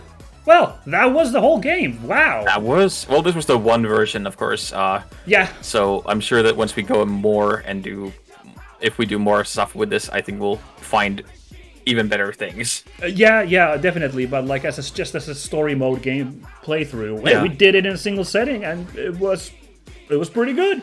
Yeah. So the theme song has been re-recorded for this version by Mike Patton of Faith No More. No way! Yeah, he's That was singing Mike the theme Patton? song. Oh my That was god. Mike Patton. I should have recognized him. Oh man. Yep. That's And, awesome, because Faith No More has very, like, early 90s in energy, which, even though this is an 80s cartoon, it was very much in the early 90s as well. So, yeah. great choice, yeah. And also, apparently, rapper Mega Ran contributed vocals to the track "It's a Pizza Party," and Ghostface Killa and Raekwon of Wu-Tang Clan are in "We Ain't Come to Lose." It's apparently on the soundtrack as well. What? I am not kidding. No. So I don't recognize Mega Ran, unfortunately. So apparently, a nerdcore rapper, underground nerdcore rapper, and chiptune DJ. Interesting. I know there was a heavy metal guy on YouTube called Mega Ran. He made like metal covers of Mega Man songs, but I assume this is a different guy. I think so, yeah. but I'm gonna have to look this up because that's really fantastic. Oh no, yeah, he sounds cool, yeah. And all those other names are kind of making my brain melt. Yeah. So the original cast: Cam Clark, Barry Gordon, Rob Paulson, and Townsend Coleman all reprised their roles. Okay, nice. That's a lot of good gets. So if we played as Leo, he would have been Cam Clark. It would have been Cam Clark. Yeah, Cool. That's pretty great. Very neat. I'm really glad that they put so much love into this because this is absolutely fantastic. Yeah, no, I really enjoyed this today. This was very, very cool. It met my expectations. Yeah, we were hoping for a good Turtles adventure, and we got one. Yeah, and all the weird deep cuts with those characters they brought in. Really good fun. I dug it. Yeah. Chucky says in chat, excellent job. Thank you, and thank you for joining us for today. Yeah, thank you. Hope you enjoyed watching it as much as we enjoyed turtling it up here. Yeah, and I'm glad that we got to do this after such a long break, and hopefully the next one will be pretty soon. Yeah. Oh, well, I guess I'll get back to that again, do the boring self-shilling here. So, as mentioned, August 1st, that's when I'm going to start releasing regular episodes again. So we left off with Trails in the Sky before I went on my hiatus, so that's just going to continue right where I left off. Sweet.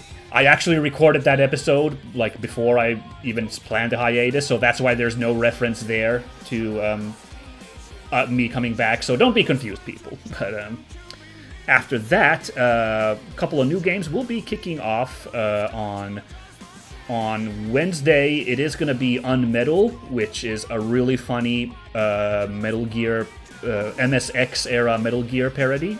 I've enjoyed that immensely. Hey, there he is, Mike Patton, there in the credits. Awesome. And on Friday, Ace Combat 7, which is an incredibly good game.